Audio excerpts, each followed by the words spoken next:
Before we begin proceedings today, I'd like to bring to the people's attention that on June 8th, Peter Shillington, which was the last serving mayor before the amalgamation of the communities of Chatham-Kent was established, Peter Shillington passed away at the age of 82.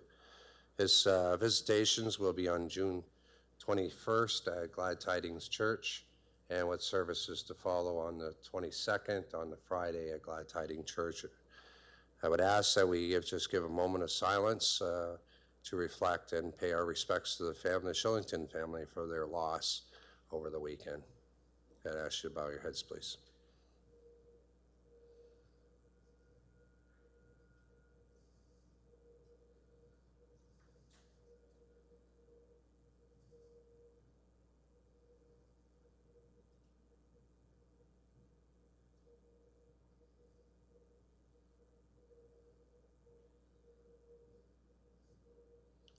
Thank you very much.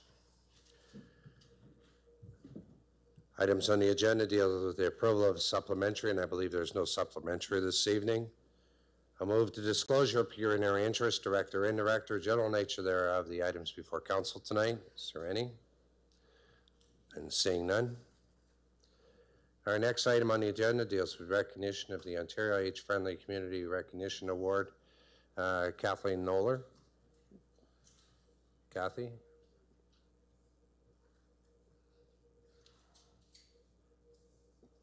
Welcome, Kathy. Thank you. Good evening, Mayor Hope and members of council. In April, Councillor Herman and I had the opportunity to travel to Toronto to participate in the Aging with Confidence conference, where we accepted the Ontario Age-Friendly Recognition Award on behalf of the municipality of Chatham-Kent. This award celebrates small urban and rural communities that are creating age-friendly policies, programs, and services. Since we're all aging and have been since the day we were born, it's a relief to know that the stereotypical social and physical barriers encountered by older adults is not the natural byproduct of getting old. In fact, barriers can be predicted and the effects diminished thanks to the work of sound public health practices. The municipality of Chatham-Kent, Chatham-Kent Public Health, along with the Age-Friendly Committee, endeavors to be proactive, not reactive, by providing residents with the necessary supports to remain healthy, productive, and engaged. People who remain active report experiencing a higher quality of life and are less likely to be infirm and dependent at an early age. Chatham-Kent becoming age-friendly is significant to our community because of its impacts to help people remain active, access needed services, prevent early onset of age-related illnesses and disease, decrease social isolation, reduce dependency on family, friends, and social services for simple day-to-day needs, and improve overall quality of health. Not only are we changing the course of individuals who suffer barriers, we're easing the stress and financial burden on the health system, social services, and families in Chatham-Kent.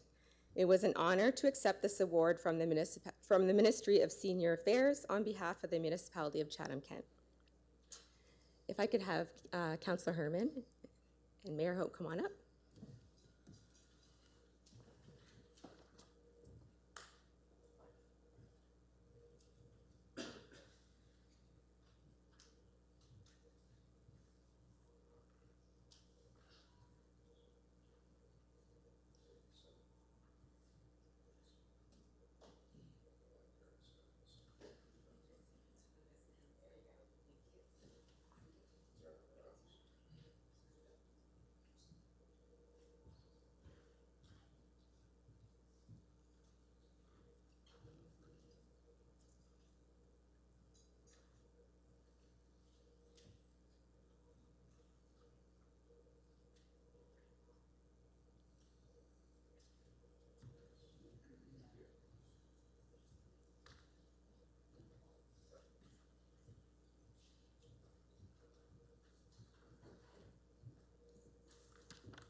Our next item on the agenda deals with Community Development Forum and dealing with the cannabis legislation to date, information report from the General Manager of Community and Human Services.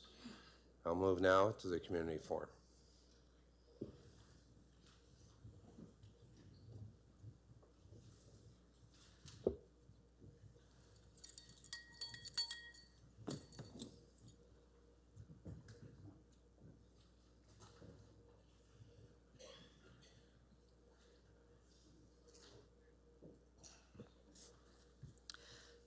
Good evening, everyone.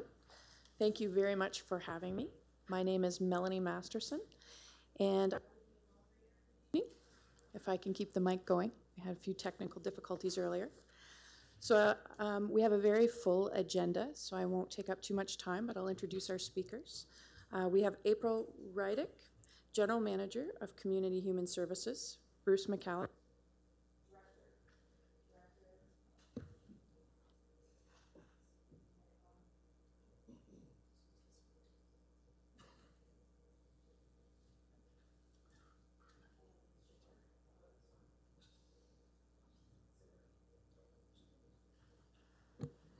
my apologies. How about that? Sorry. So we also have Matt Stazicki with the Chatham-Kent Police Services. We have Kathy Hoffman, who's I'm losing it again, General Manager of Corporate Services, Chief Human Resources. Karina Karen, Program Manager with Chatham-Kent Public Health. So I wanted to welcome everyone today. Thank you very much, and we'll get right into the slides.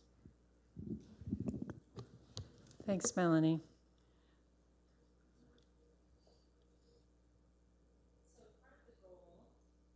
Is my mic?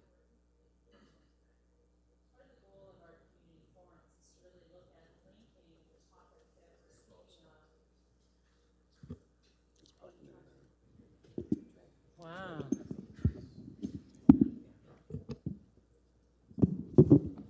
Okay, let's try this one. Is that good? Okay, sorry about that. Is to look at linking the topic that we're speaking of to the CK Plan 2035. And so for a lot of folks, they might be thinking, how in the world are they going to link cannabis to the CK Plan? And when we think about cannabis and everything that's going to be coming to us with the legalization of cannabis across the country, certainly in our province as well, we really do need to think about what's up on the screen in terms of looking at this from a responsible economic development portfolio. We certainly have cannabis manufacturing plants in our community. We need to look at youth health and safety programming. We need to be respectful of our cultural differences. And we even need to take into consideration energy conservation in cannabis cultivation. So certainly when we look at things, there certainly is that link to the plan. And we hope to provide you tonight with information that will give a bit better understanding about the cannabis legislation, what's happening federally, provincially, and locally here in Chatham-Kent. So I want to start briefly with speaking about the federal cannabis legislation. And this is where it gets confusing for people. There is a Cannabis Act that's a federal act. There is a Cannabis Act that's a provincial act. And then we also have our Chatham-Kent smoke-free bylaw, which also led some protection to us in our community. When we look at Bill C-45, there are a number of things that are up on the screen that are part of that bill. This bill is a very, very long act. We would never be able to cover all of those things in a community forum.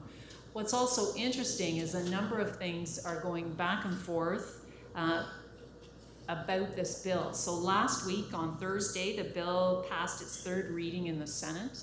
It was sent back to the House of Commons with about 4 dozen amendments. Most of the amendments were quite small in nature.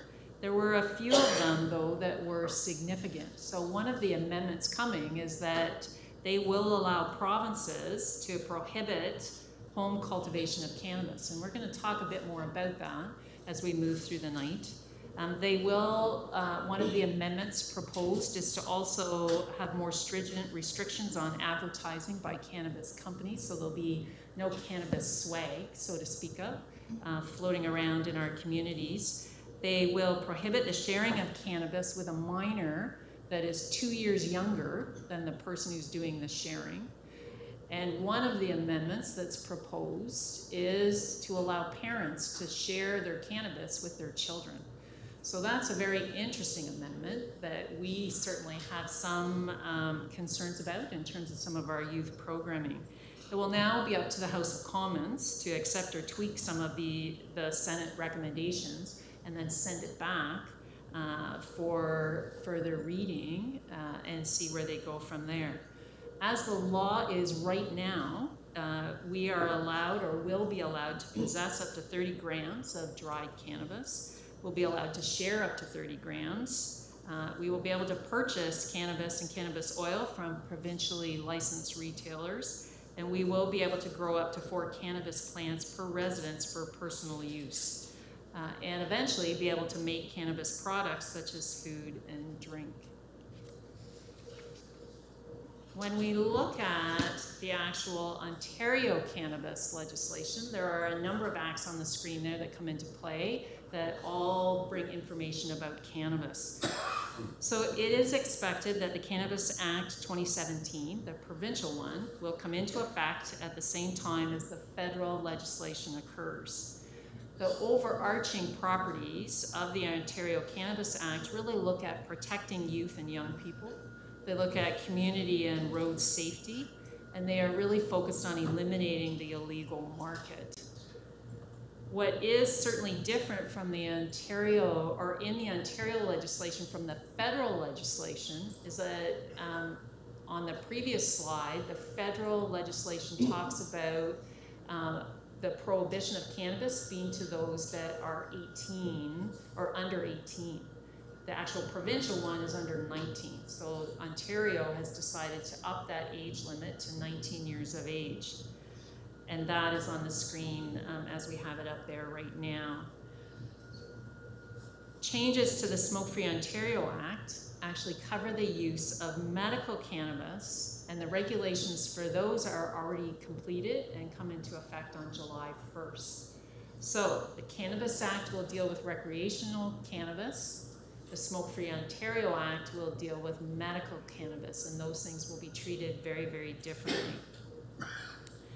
The Highway Traffic Act is establishing a zero tolerance, and we'll speak more about that as we go through the night, really with some additional prohibitions that are attributed to that.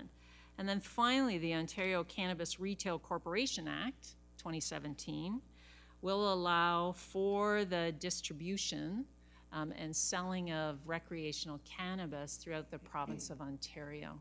And that will be the only place where cannabis will be allowed to be sold and purchased, will be through one of their stores. So when we look at smoke-free Chatham-Kent bylaw, under our bylaw that was passed by council in 2014, smoking includes the use or carrying of any lighted or heated cigar, cigarette pipe, water pipe, any other equipment used to inhale, exhale, burn, or heat any smoking product. Lots and lots of words there. When we look down to what exactly is a smoking product, it means tobacco or tobacco-like product whose primary purpose is to be burned or heated to produce vapors, gases, smoke, which are inhaled, shall include but not limited to non-tobacco herbal shisha and other plant material oils intended for inhalation. So when we brought this report to council many, many years ago, we did wonder whether or not at some point cannabis was going to become legal in Ontario and in Canada. So under the Act, when we look at prohibitions under our actual smoking bylaw, smoking, including vaping, is prohibited in all of our enclosed spaces, our enclosed workplaces, all of our municipal properties, including but not limited to our parks, our playgrounds, our beaches, our boardwalks, our walkways, outdoors on any land containing a playground, unless it's a privately owned playground, outdoors on any sports field, or with 4 meters of a municipal bus stop. So certainly all-encompassing, and you've heard us speak many, many times that we have one of the most comprehensive smoking bylaws in the province of Ontario. I do want to highlight that under the Cannabis Act 2017, the Provincial Act, smoking or vaping of recreational cannabis in any public place is prohibited. So at this time, there will be no cannabis smoking areas established at any events or fairs or festivals. Designated smoking areas that exist for smoking and or vaping of tobacco and medical cannabis will fall under the Smoke-Free Ontario Act. And so finally, for me, part of the Act does stipulate working with our Indigenous communities and organizations, and we will be reaching out to them moving forward to see how things interact for them, both with the federal act and the provincial acts, and how we can work in collaboration and partnership with them. So, that's it for me. There you go. Thank you, April. Appreciate you going through the differences between the provincial and federal legislation, just for understanding. So with that, we'll have Bruce McAllister next. Okay, thank you. So first of all, as it currently stands right now, cannabis or marijuana remains a Schedule II drug under the Controlled Drug and Substances Act.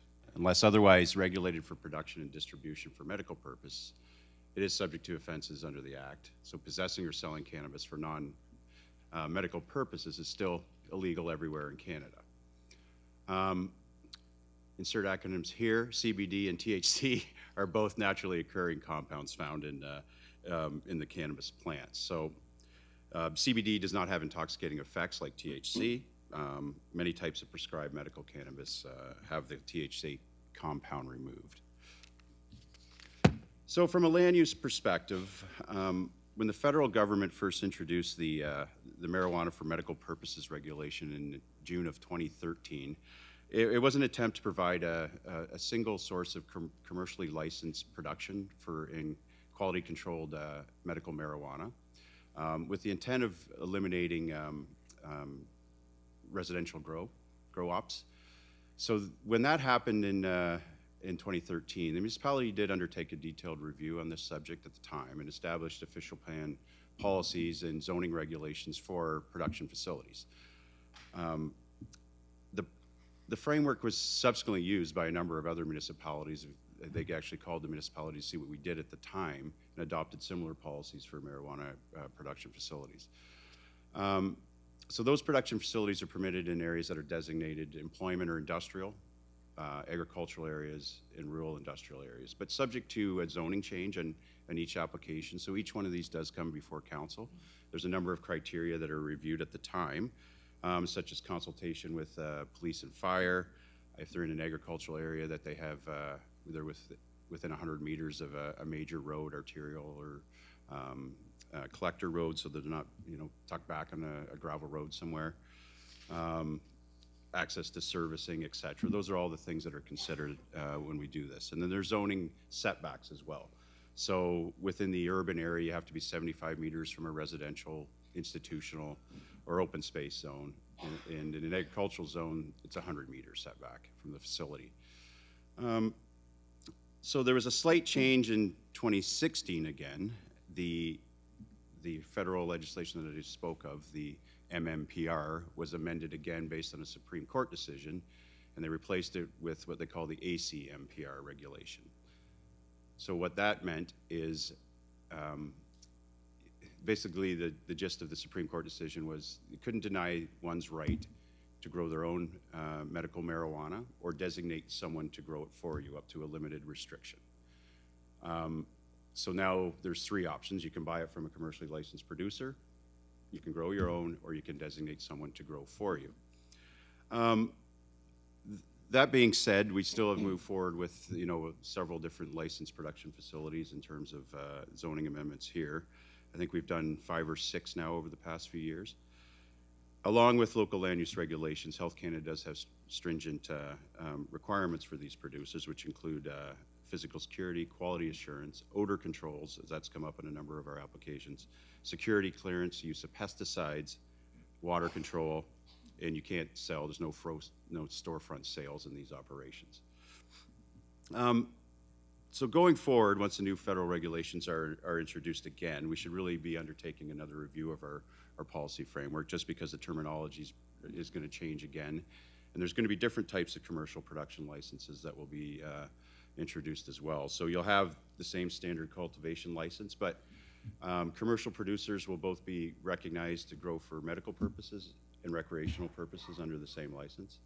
They're also proposing to introduce what they call a micro-cultivation license, so kind of like microbrews for marijuana production, if you think of it that way. So if I'm a smaller industry wanting to get into cultivation and production, they've set out an example of the size would be the area between the blue lines and the red line of a hockey arena is what the Freds have proposed to be the size that would limit microcultivation. There's a nursery license potentially for growers of starting materials, for instance, seed. There's a industrial hemp license, and then there's going to be standard processing licenses as well.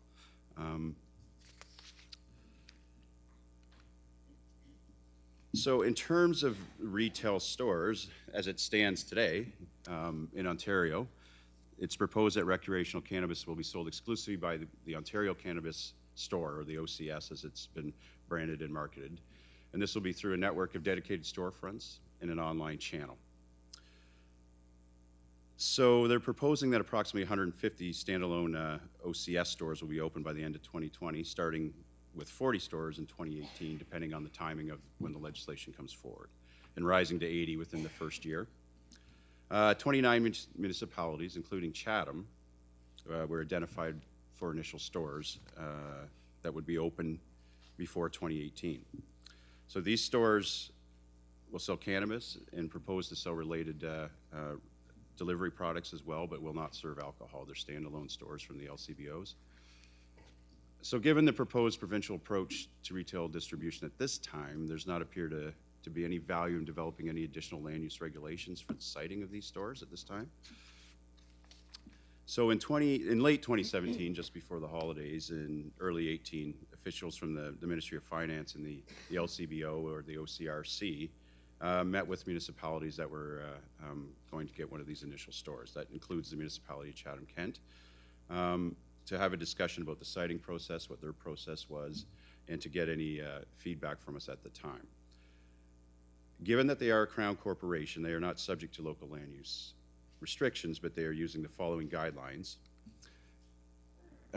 when they site stores. They haven't got a standardized process because they feel that every municipality is a little different in terms of what their needs and wants will be in terms of the siting of these stores. But one, they said they would adhere to municipal zoning bylaws, i.e. only establish in zones that permit retail uses, for instance.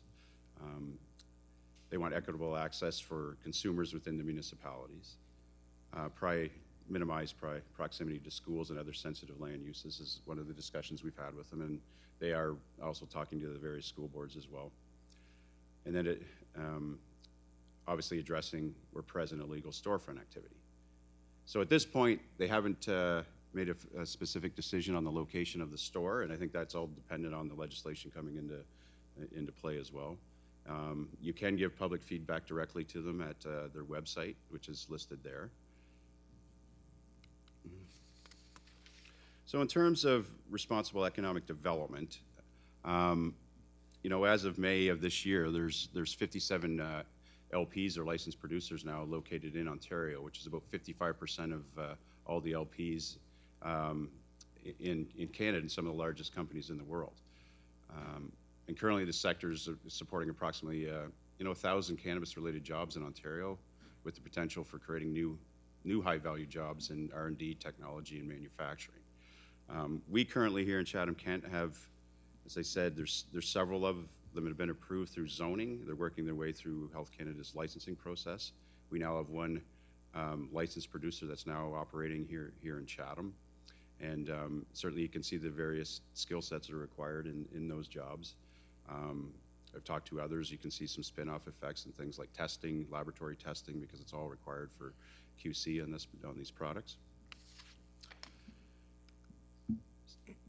So in terms of places of consumption, April spoke about this fairly extensively, but just in terms of where recreational cannabis can be used in Ontario right now, as it's proposed, you can use it in your private residence, and this includes the outdoor space of a home, for example, your porch or your backyard. Your unit or on your balcony, if you live in a multi-unit building, a residential building like an apartment or condo, but this depends on the nature of your lease agreement or your or the building rules that you signed into. So if your building prohibits smoking outright, you wouldn't be allowed to smoke cannabis in the building. You will not be allowed to use recreational cannabis in any public place, which includes any place to which the public has access as a right or by invitation, whether express or implied, and whether or not a fee is charged. So you won't be able to smoke indoors. Obviously, in workplaces or motorized vehicles. The province is still considering additional regulations that would potentially prescribe restrictions on where medical cannabis can be used in a form that is not smoked or vaped. Also, to clarify the rules for recreational cannabis, there's still some consideration on place of use in some aspects. For instance, they've consulted on the potential to permit the consumption of cannabis in hotels, motels, in rooms, for instance, vehicles and boats that are used for residences in a private residence that are also workplaces. Additionally, they've also sought feedback on the proposal to potentially permit licensed and regulated cannabis consumption lounges and venues. This would require further legislative change. I know there's a question about that fact. So right now, cannabis lounges would not be permitted under provincial legislation as it stands today. And again, I think that there's one additional side just in terms of Residential Tenancies Act that we should talk about quickly. Currently, that act does not address cannabis consumption or home cultivation. Landlords and tenants, as I said, can agree to rules about smoking, consumption, and cultivation of cannabis in the complex. I.e., if you sign your lease, then you can't potentially smoke if they have no smoking restrictions in the lease. And Municipal Housing Services is currently working with legal services to develop a plan for our social housing units when cannabis does become legal. Okay? Thanks, Bruce. Appreciate the clarification on the regulations with commercial and personal, as well as some of the OCS stores and economic opportunities. So with that, we'll have Matt Stazicki. Thank you, Melanie. Good evening, everyone. Over the next few minutes, we'll touch on some facts regarding cannabis, our response as a police service, some of the penalties and enforcement, public safety, more specifically, we'll touch on impaired operation of motor vehicles by drugs, and lastly, we'll touch on employee conduct. Looking at the facts surrounding cannabis, you can expect if you encounter someone who's under the influence of cannabis or has used it, will be in a relaxed state, they'll be in a euphoric state. They may have an increase in appetite, and they may appear disoriented at times. Now, depending on the individual and the amount of substance or cannabis they have taken, they may be irate or agitated or unpredictable. It's an individual circumstance, and there are risks associated with it. Looking at pricing, the current underground market in Chatham-Kent for illicit cannabis ranges between $10 to $20 per gram. So by comparison, if you look at what's anticipated through our licensed providers, that price is approximately $8 to $9 per gram. So it's a significant undercut, and it's believed that is done intentionally in order to draw attention or attraction to legal means to obtain cannabis, as opposed to the criminal element.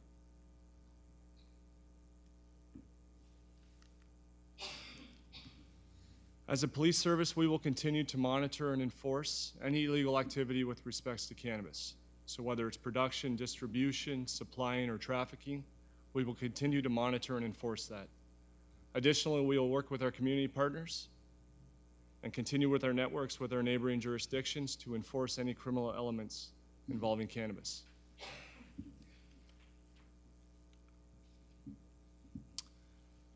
As April mentioned earlier, the Cannabis Act does provide a number of platforms for enforcement, and they range. They vary from police involvement, which could be fines, charges, tickets, criminal records, Could also involve municipal, provincial, and federal legislation, bylaw enforcement, landlord-tenant agreements, employer-employee agreements, and for those situations that involve our youth or social groups, there are diversionary programs as well that we can use, and the purpose of those programs is to eliminate the burden on our court system.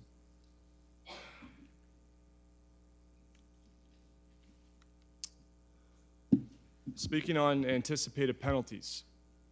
So if an adult is found in possession of 30 grams to 50 grams of cannabis on their person, they could be subjected to a fine or a ticket, and it's believed that ticket will be in the amount of $200. Much like a speeding ticket or a seatbelt ticket. There is no criminal record associated with that ticket. However, if the individual chooses not to pay the ticket within the prescribed time period, there could be consequences or delays in them obtaining their license renewal or license applications. Adults found in possession of over 50 grams of dried cannabis could be subjected to criminal charges or a criminal record. Those found distributing or selling or trafficking cannabis to our youth will face more severe penalties. As was stated, one of the goals of this legislation is to protect our youth, so those found in contravention of that will face more severe penalties. Lastly, with respects to impaired driving, although our investigative techniques have expanded, which we'll get into in a minute, the Criminal Code of Canada stipulates impaired operation is by drugs and or alcohol. So if an individual is found in breach of that, they could be subject to still fines, license suspensions, vehicle impoundments, criminal records, and depending on the severity of the case, jail time.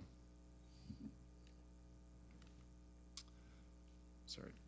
Speaking on impaired driving and public safety, our service has remained progressive and we've expanded. We currently have 22 officers trained in standard field sobriety testing, which is SFST. Those officers are trained to detect and determine impairment through alcohol and drugs. Additionally, we have 2 officers trained as drug recognition experts. These officers are specially trained to determine the type of drug you're under the influence of and determine an estimation of your impairment. That, in addition to sobriety testing devices, which are currently being piloted by the government, we feel as a service and as a community we'll be able to address impaired operation through drug. Lastly, on employee conduct, our police service has policy in place which prohibits officers or employees from attending work unfit for duty through the consumption or use of drugs and alcohol, and that will remain consistent.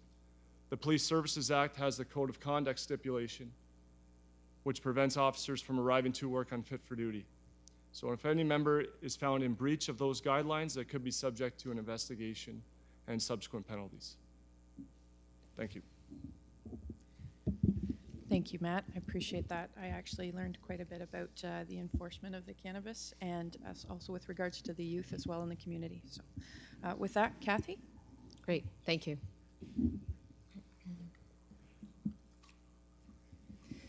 My particular area of focus this evening will be on the employer preparedness, safety in the workplace, our duty to accommodate, a little bit about drug and alcohol testing, and I'll share with you what it is that the municipality is doing as it relates to the employer side of the exercise. In terms of talking about whether or not an employer is prepared and think specifically of ourselves, really the passage of legislation has a couple of focuses for us. One is around differentiating the impact from recreational use, medical use, and addiction. And as we think about that, those 3 items, it really drives out a conversation about safety considerations and about human rights or our duty to accommodate in the workplace. You'll see that as we talk about safety in the workplace, we take a look, first of all, when we consider the recreational side. You've heard already this evening that there is no recreational use or effect from recreational use permitted in the workplace. As it relates then to medical use or to addiction, these are 2 areas that may in fact intersect employment. And so we turn our minds then to our safety obligations and our duty to accommodate. Some of the responsibilities that we take a look at as an employer, governed by the Occupational Health and Safety Act, one of our requirements is to make sure that we're providing a safe work environment. and also making sure that employees show up to work fit for work and that they're not impaired. And one of the things that we've seen as we've been preparing ourselves for the medical marijuana use in the workplace is also around the definition of impairment. And there has been much conversation already about what the definition is at law and how it will be tested. And so one of the things that we've been looking at is the functional limitation resulting from the use of alcohol, illegal or prescribed drugs, which negatively affect an employee's ability to carry out the requirements of their job in a safe and efficient manner. We know that there are several influences that the use of cannabis has, whether that's on appetite or mood, pain sensation. And we also understand that there are particular impairments that result from the use. There's a list of them up there. We've covered a few of them already this evening, so I won't go through them in any particular detail, but let you know that where we think of it as it relates to employment is specifically in safety-related positions as well, or safety-sensitive positions. And looking at what a definition of safety-sensitive position might be could be something, it is certainly an evolving definition right now as we see it, but it is position-dependent, has much to do with the kind of level of safety that a person has for their own level of safety, for that of others, et cetera. And one in which the capacity or being incapacitated due to drug or alcohol impairment could result in direct and significant risk of injury to the employee or others of the environment. So when we think about the first part of our obligation around ensuring that we keep a safe work environment, we also understand, but given the fact that there will be the use of medical use and addiction in the workplace, starts to intersect at our human rights level and our duty to accommodate.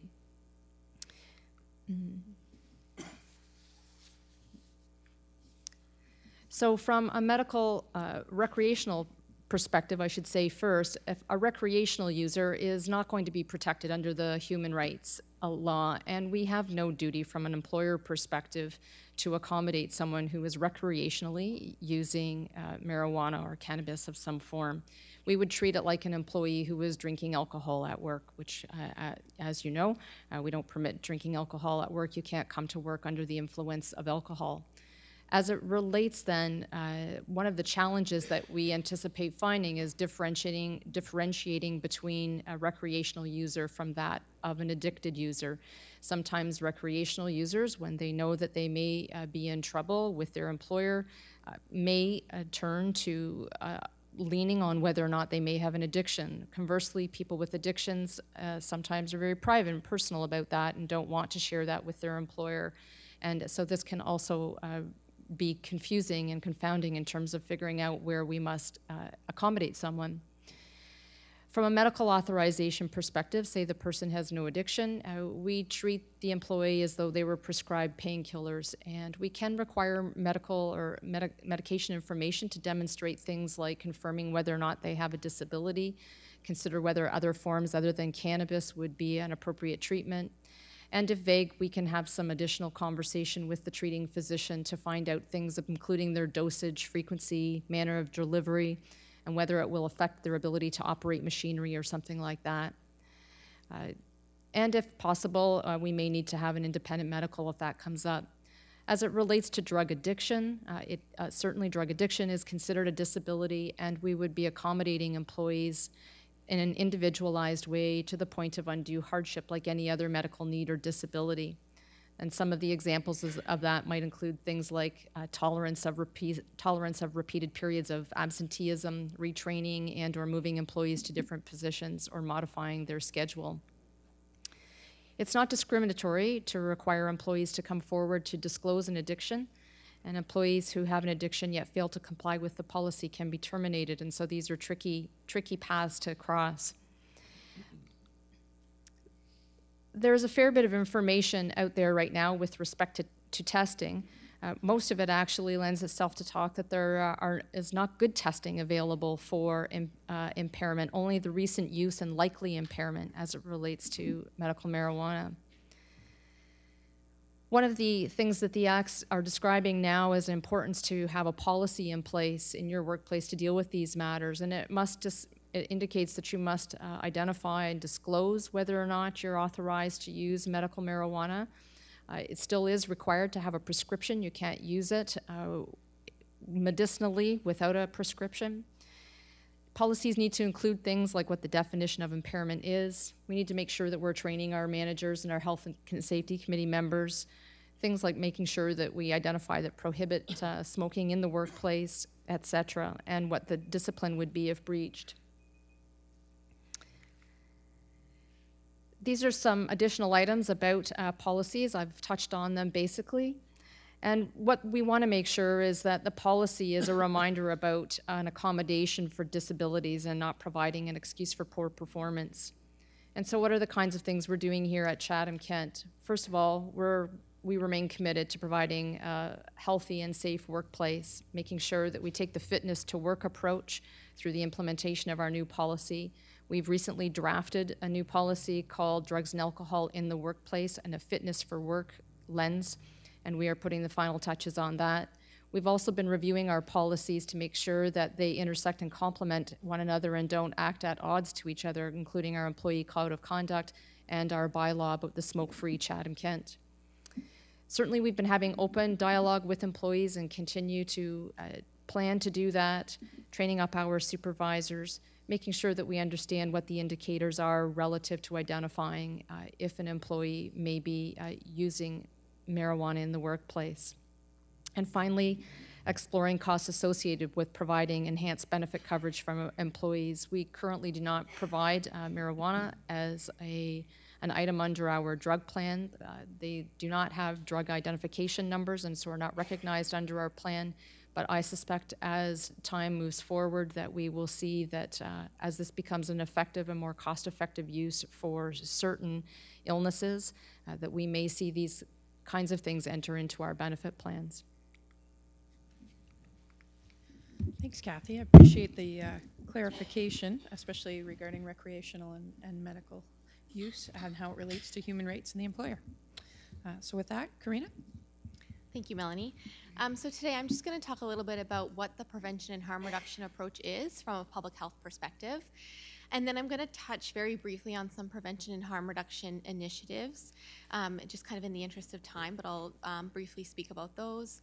And then I'm going to talk a little bit about public education and awareness around cannabis use, and then much like Kathy did in terms of what we're doing here in CK in relation to some of those initiatives. So an all-government approach is really important in terms of when we look at cannabis prevention and harm reduction. Much like there's 5 different people sitting up here today from different sectors that all have a role in this cannabis legalization, it's really important that we look across different sectors as well when we're looking at cannabis legalization. And in public health, we do this work often. We work with different partners in different sectors, whether it's social services or police and things like that. So from that perspective, it's not any different in terms of how we do our work. We're just kind of working on a different topic. So when we look at the prevention and harm reduction approach, the goals that we're going to be looking at are preventing or delaying cannabis use among youth and young adults. We know there's an impact on the developing brain when we use cannabis, especially up to 25 years old. So we really want to put out a message that we need to delay. If people are going to choose to use cannabis, really delaying that onset of use. We also want to look at reducing the harms associated with cannabis use among the general population. And the objectives that are put into this approach are we really will promote the awareness of health harms related to cannabis use so that people can really make informed decisions about their use. So I'm going to talk a little just briefly about the low-risk cannabis use guidelines and how that fits into reducing harms associated with cannabis use if people do choose to use cannabis. We're going to look at developing new or update existing programs and services to support prevention and harm reduction, again in that youth and young adult population as they are a vulnerable population. And then also we will work to provide training or resources to people across different sectors, so whether that's the education, health, or social service providers. So in the next couple slides, you'll see some initiatives from different sectors around prevention and harm reduction. So I'm just going to highlight a couple just in the interest of time. So here, if you look at the Ministry of Education, for example, so there'll be some funding provided to support the development of resources for educators, parents and guardians, and students to increase awareness about cannabis. And typically in public health, we work very closely with our school boards and our teachers to provide those curriculum supports. So kind of at that local level as well, we'll be working with our partners at the school boards to do this as well.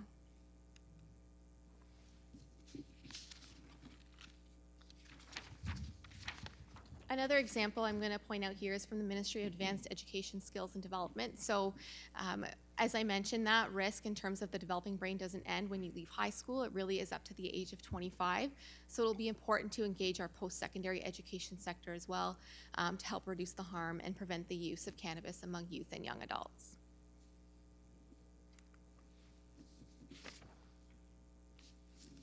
So from a public education and awareness perspective, the federal government is really going to lead a national public awareness campaign on the health risks associated with cannabis use and the dangers of cannabis-impaired driving.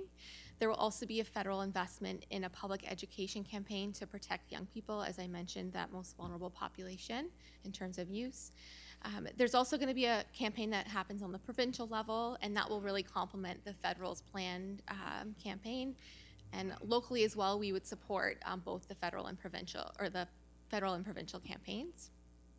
These provincial efforts are really going to focus on ensuring that Ontarians, and particularly youth and young adults, so you'll see that's kind of a common theme across when we talk about the public health perspective and what we're doing around that work in terms of cannabis, so that they're aware of the rules and also to protect their health and safety.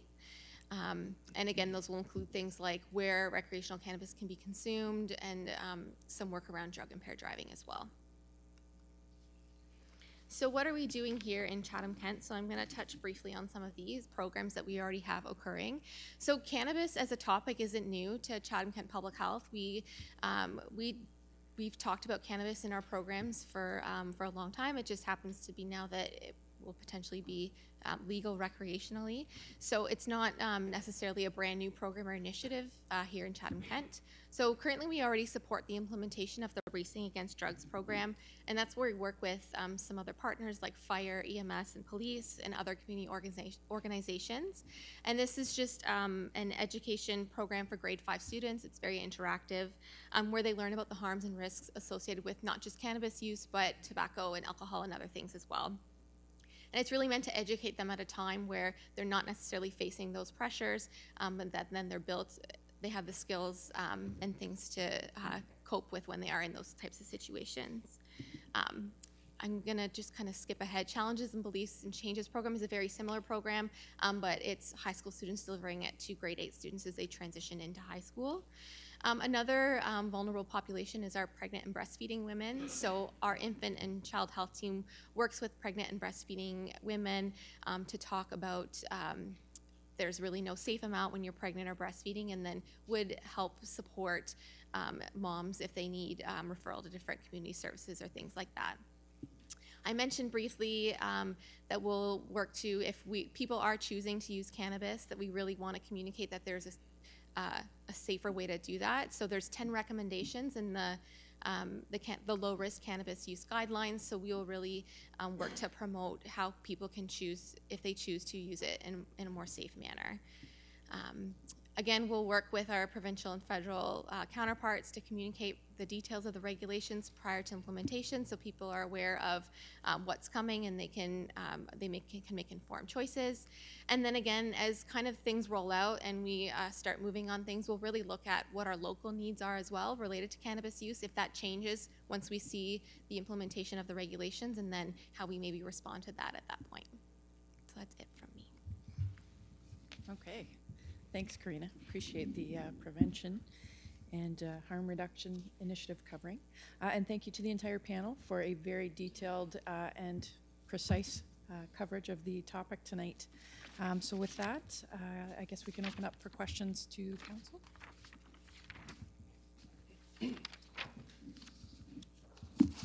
Councillor Canna. Thank you. Just a quick question. To what extent have we reviewed the experiences of other jurisdictions that have legalized marijuana? And if so, what learnings have we come up with that? Just that to the panel in general.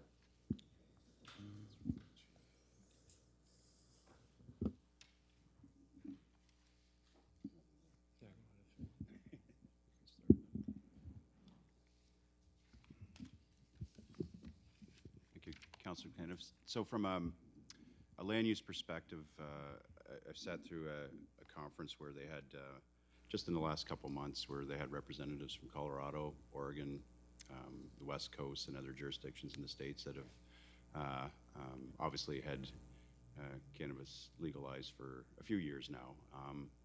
I was there more from the land use perspective. Obviously, we've heard of all the different variations, but in those cases, those states are permitting things like dispensaries and cannabis lounges and those things. Right now, as the framework sits today, the province is suggesting it's going to be a very controlled retail system, obviously through the Ontario Cannabis Retail Store.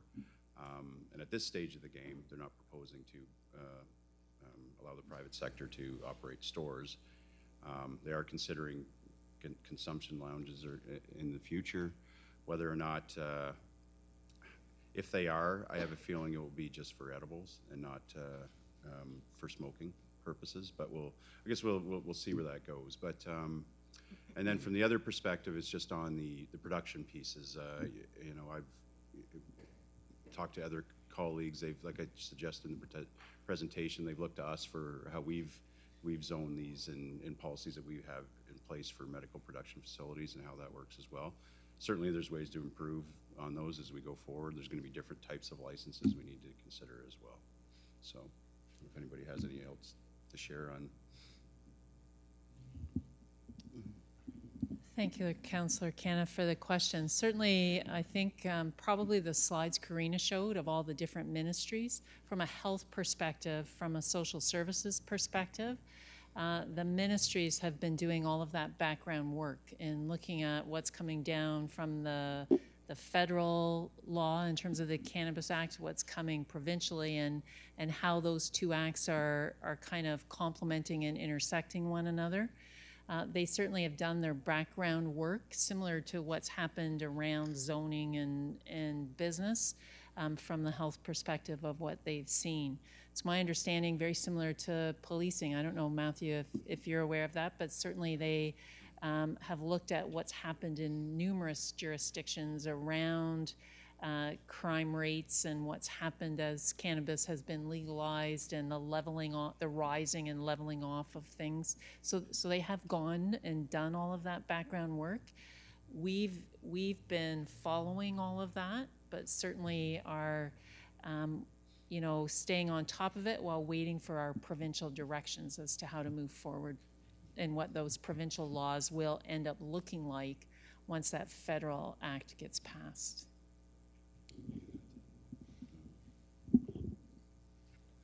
Councillor, thank you for the question. From a police perspective, I know we have spoken with our neighboring jurisdictions, other police services, and tried to prepare for how we're going to respond to what's anticipated, and we've done that through our training. We've determined sort of a standard of what other services are doing for those SFSTs officers to make sure we're meeting that standard so we're prepared, as well as the DRE officers, so we're meeting that threshold.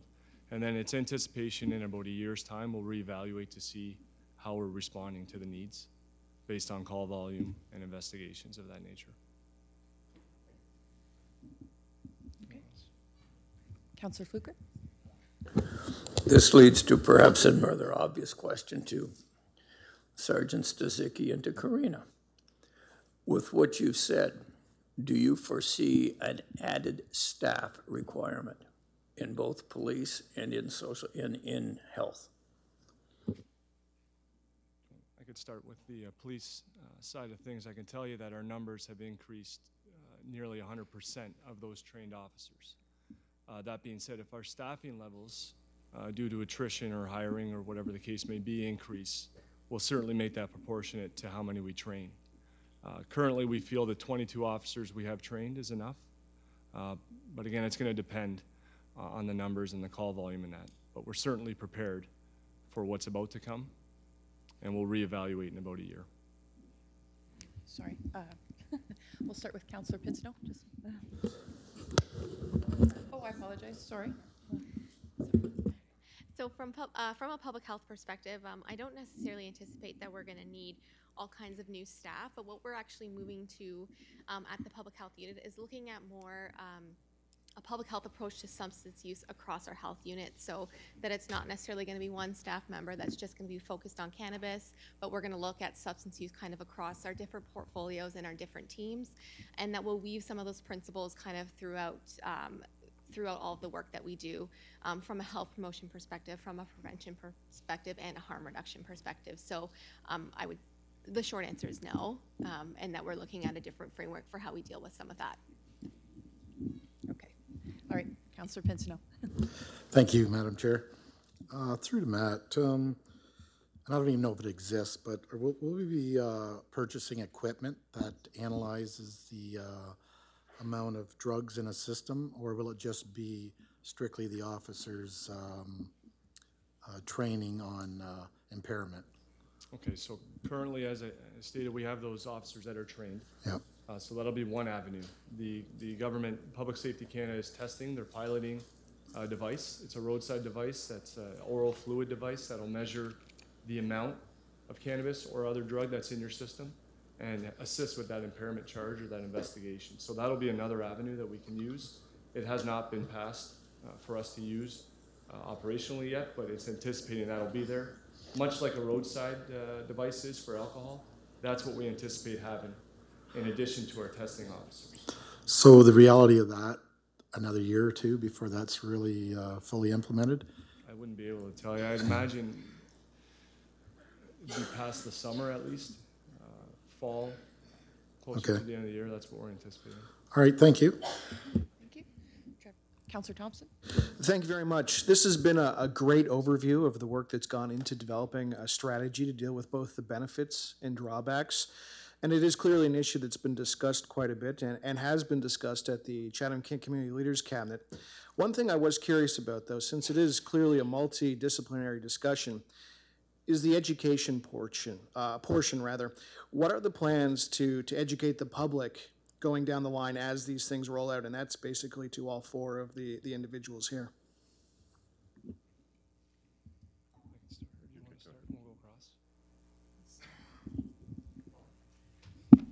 Thank you, Councillor Thompson, for the question. It's a very kind of, a multifaceted question, really, as to how we will go about this. I think from the get-go, we have to see what that final act looks like.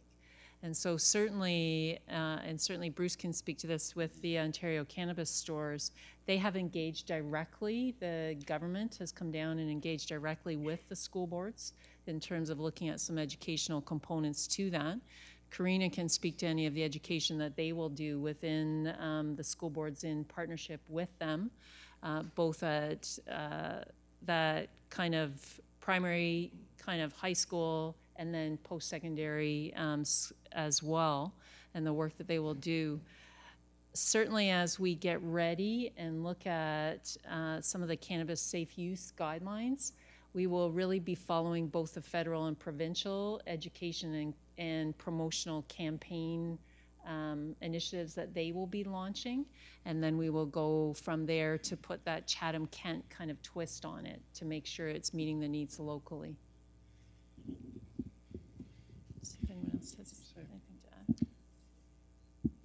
Maybe the one thing, I'm not sure if we covered this in our presentation, was just what we anticipate for timing on this legislation at this point. I think April touched on it at the start. So as she mentioned on Thursday, right during the provincial election, the Senate did pass the Cannabis Act with 46 different amendments. So that goes back now to the House of Commons. If they accept it with those amendments, it'll probably be a fairly quick process if it goes back to the Senate, right, with no amendments. If they debate it further and propose that they won't accept these amendments, it could be delayed for most of the summer before it gets anywhere. They suggested next week is when the House will consider these amendments. It's hard to say. The one major amendment that seems to be the concern of the federal government, at least the Prime Minister you noted today, is the amendment that is suggesting that the provinces have control in terms of how many plants you can grow for recreational purposes. So the federal legislation right now says you can grow up to 4 plants. through the amendment, it's proposed that the provinces can say, potentially, you can't grow any plants. It's up to that's how the amendment reads. Right now, Manitoba and Quebec have suggested they won't allow home cultivation. Ontario, to date, has suggested they will. But at least that's kind of the one major sticking point. So it all depends on where this goes. It could be a couple months if it goes back and forth for further debate. From that point forward, the provinces suggested that they would probably give royal assent shortly thereafter. But even from the federal perspective, they still need a couple of months, they suggested, once it becomes law, to release actual regulations, and that's where a lot of the details will be for us to kind of understand where we need to go on a lot of different things. So I hope that maybe helps in terms. So it's not going to be July 1st, let's put it that way.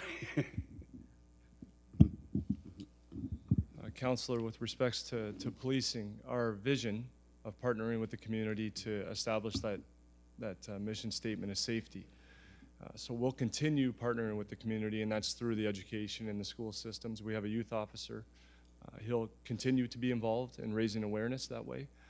Our special events, Race Against Drugs, that we take part in, we'll continue with those special events to raise awareness to the risks associated with drugs or cannabis, given the legislation that's coming.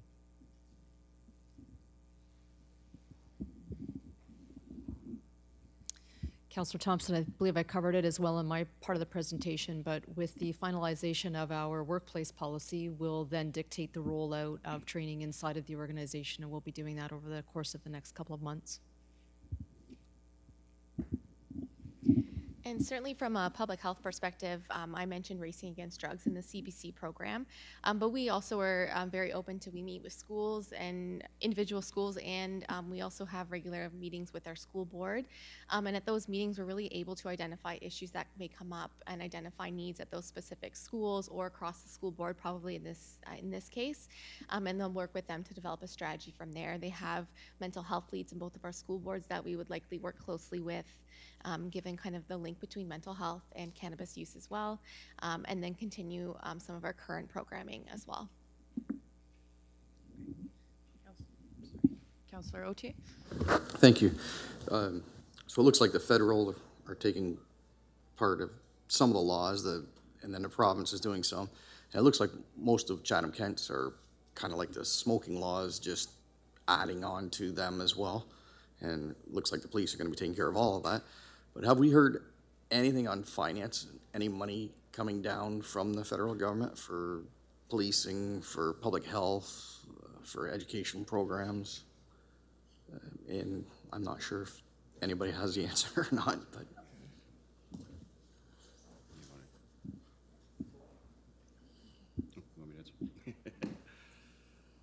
So actually in the report that's covered under the financial implications section, at least of what we know to date. So there was an announcement from the province that will be providing $40 million in funding over 2 years to help municipalities with incremental implementation costs related to the legalization of cannabis for certain. So what they've suggested is it be distributed to municipalities on a per household basis, which will be adjusted to ensure that each municipal government gets at least no less than $10,000.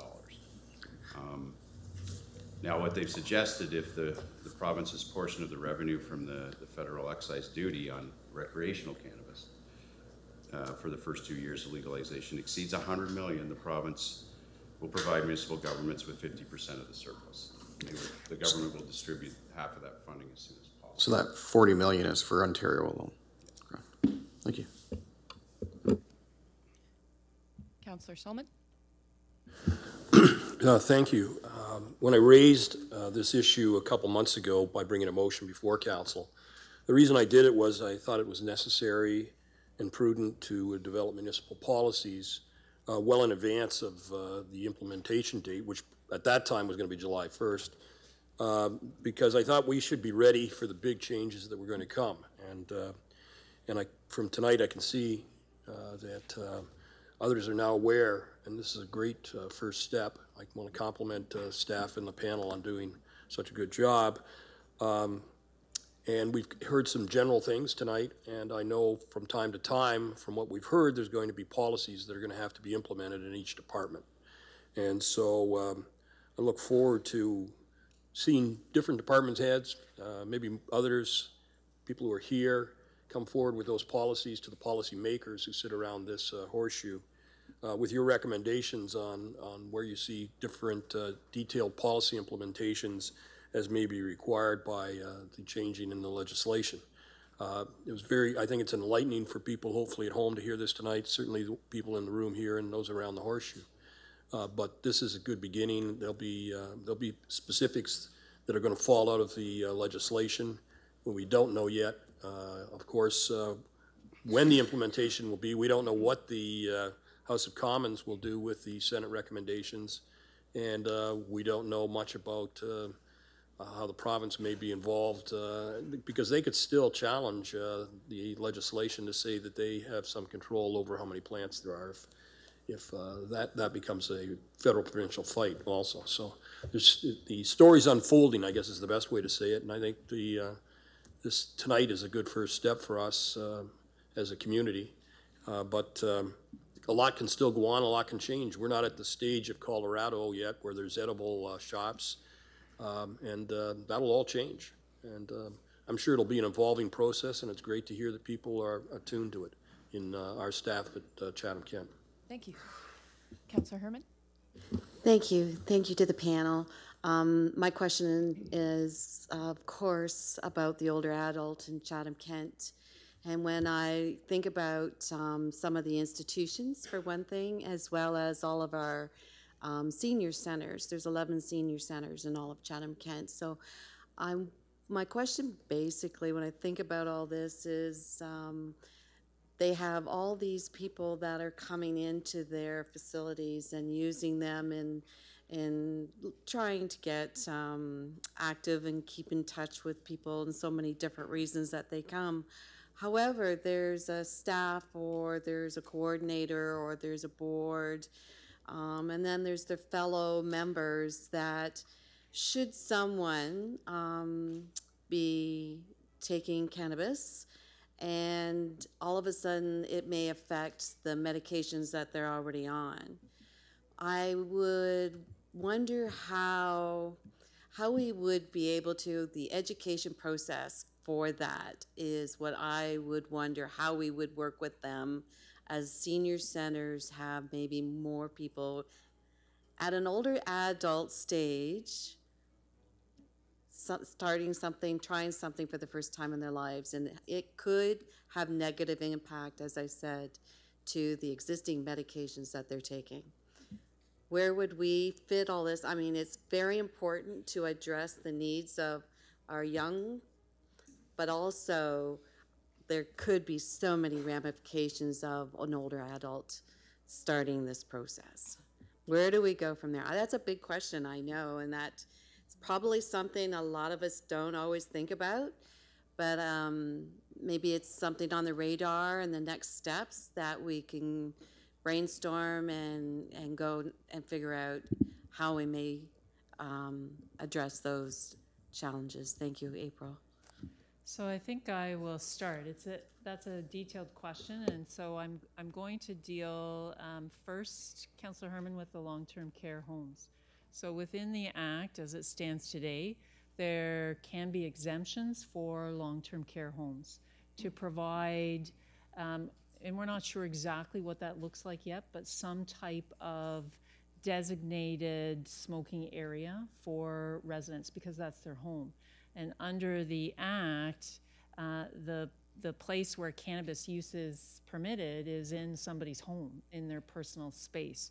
So we're working with our municipal long-term care home right now to look at what will that look like, how will we move forward once the acts come into place, and we have to provide that for our residents. When I think of your questions around the senior centers, I think certainly, while Karina might want to answer this as well, Karina can take that back and look at, is there some type of educational campaign, program, class, something that we can provide to the centers just around some of the questions that you're asking. So certainly well taken, and we can take that back with us. Yes, Mayor? Just, sorry? go ahead. Just before we get on to too much further, I'm starting to realize when prohibition was lifted and alcohol was permitted, and and this is what we're dealing with. I mean, we didn't live that era, but this is the era we're dealing with. Remember when alcohol was prohibited, and now all of a sudden it was sold in stores? I'm sure there was multiple questions that were coming out the same way. I mean, the first thing we need to know is it's not permissible to drive a vehicle under the influence. We know it's not appropriate to come into work under the influence. What people do, we can only educate and regulate so much. I mean, I've been to the meetings with the stores. We're talking about how they're going to educate about the different types and all this stuff. But people are going to experiment. I think, I don't want to overcompensate the amount of detail we have to cover on this because there's other health-related problems we need to address, obesity and other things that are going on in this community. And I don't want us to lean too much one way. Let's face it, today it's known as a substance. It's not a permissible use today. But we also know that in our workplaces, whether it's alcohol today or smoking a joint tomorrow, is not going to be permissible in your workplaces. That's standard work practices. So I only caution people. The federal government believes this is the proper thing to do. Those who smoke pot are going to smoke pot. Those who want to try it, whether it doesn't matter what age, whether they're the senior and that lived through the Woodstock era, or the one who's just never experienced that, they're going to make a personal decision. It's just making sure you have the proper information and support that is there. I think my biggest fear that I have is not around somebody smoking a joint or doing the oils, or it's going to be the food that's going to be placed in food. Can you imagine potluck lunches? What are they going to be like when they go back to work after? That's where I guess my fear is when the additives are going to be put into food and the little child sees a nice little Rice Krispie square sitting there or a brownie. That's a fear I have. And that's how do we manage what goes into the home? So I appreciate all the information and the hard work staff are doing. You guys have been doing a tremendous amount of work. I appreciate that. I'm not too worried about this first stage.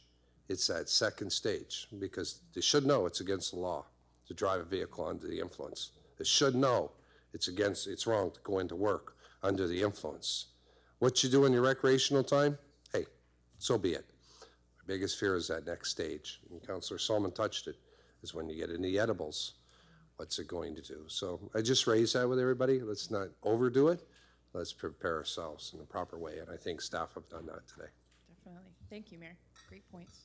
And thank you to the panel for sharing so much detail and so much education for our group today. Thank you for having me as well. I appreciate your time. And with that, I will close out the forum. Thank you.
I'd like to proceed with the council agenda before us tonight, dealing with the deputations as of 3 o'clock this evening.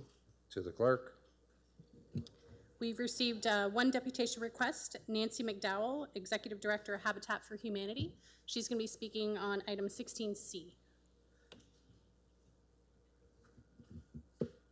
Nancy. Councillor Caniff. Given the change in motion, she's going to be doing that when it actually comes back in August. Okay. So no speakers this evening. Next item on the agenda deals with the consent agenda. Councillor Herman, please. Mayor Hope, I'd like to bring forward item 12A2. Oh, wait a minute, sorry, 12A1. Correct. Councillor Verkutteren. Just to move the, is there any other items on the consent agenda? And seeing none, a motion to receive for information. Moved by Councillor Oche, second by Councillor Fluker. All those in favor? Opposed, if any, and is carried. Councillor Herman. Thank you, Mayor Hope. This report is an information report with regards to the Shrewsbury boat launch. And Jeff Bray is here. I would like to ask Jeff to bring an update to council. As you see, this was a report that I requested in July of 2016. And obviously, it's gone through a lot to get to where it is today.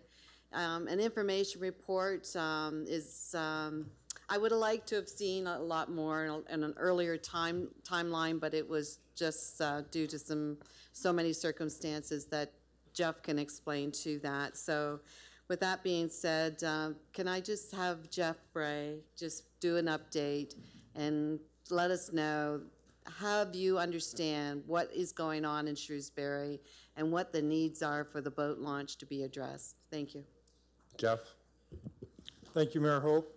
I've gone through all the files left by my predecessor, and I've broken it out into a number of different issues. One is the boat launch itself. The boat launch itself is on private property. I've addressed it with the owner to see if we could purchase the boat launch. He does not wish to do so. I want to continue to pursue that. I think it's advantageous for us to own the boat launch. Another alternative there is to have the boat launch removed. In the meantime, we've worked with Public Works to address a number of items that tie in with the boat launch, vehicular access being the prime one. Public Works and Engineering have worked closely with us to develop a plan to do immediate remediation work on the roadway. The road will be repaired up to 109 Brock Street. We have a plan from engineering on how to improve vehicular trailer combinations to the boat launch as it is now.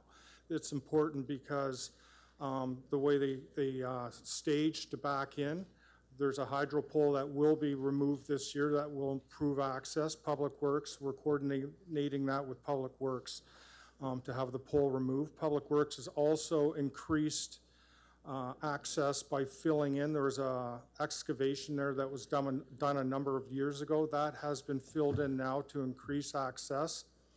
And the repairs, or I would say the improvements to creating a paved access point to the boat launch developed by engineering. We're proposing that goes to 2019 capital budget deliberations. The cost for that is in the magnitude of $234,000. That includes reconfiguration of the road and paving. Thank you. Herman. Thank you. Just to reiterate, I didn't know if council understood that this boat launch is owned in part with the private sector plus us. So this is what the problem is, and this is what we want to get settled. And working with the Shrewsbury Community Association, they see this as a need that they would like to see the improvements done. Obviously, the landowner has been it's been hard to get in touch with the landowners because they're out of province as well. So those are things that, as you said, your predecessor before you, Jeff, had a lot of challenges with that. But Jeff is just now with 4 months in this position. I just want to thank him. He managed to bring it all together with that information that was provided and brought this report finally. As I said, this is coming to the end of the term of this council. It would have been nice to see something concrete. However, this is going forward, and in the report, it's going to be requesting in 2019 that in a capital project that we look at this then. And so the councillors that will be here in that term, I would ask that we seriously bring that forward to get this addressed as soon as possible. The boat launch needs to, and it is the only municipal launch in all of the bay. So with that being said, capital project, I know that that's something, again, that Jeff will be able to provide that information and the finances for that at that time, correct? That is correct. Okay. Do you have any further comments or questions? Councillor Foss? More of a question, Your Worship. At the time, or I'm understanding that we own or developed the boat ramp, but we did it on private property, is that correct? Thank you, Mayor Hope. I'm uncertain of the history there, Councillor. I don't know if we built the launch itself. It may have been pre-amalgamation. I think it's pre-amalgamation and it was done then, judging by the age of it. Okay. So we're not aware of any land agreements with the property owner when that was erected there or whatever? Speaking with the gentleman, he's in full agreement that people are allowed to use it. I do have a rough handwritten note saying that he's in agreement with the use. So he's prepared to let us use it, but he just doesn't want to transfer it or have a lease agreement with us, is that correct? Yeah, I broached a few different options. One was just severing a small piece of his parcel, enough so that we could own the ramp. Another one was entering into a land use agreement that he would have the right to back out of at any time, and he wasn't amendable to those. Okay. Do you feel that continuous negotiations might be productive there? I hope so. Yeah, okay. Yeah. Okay, thank you. Councillor Fluker?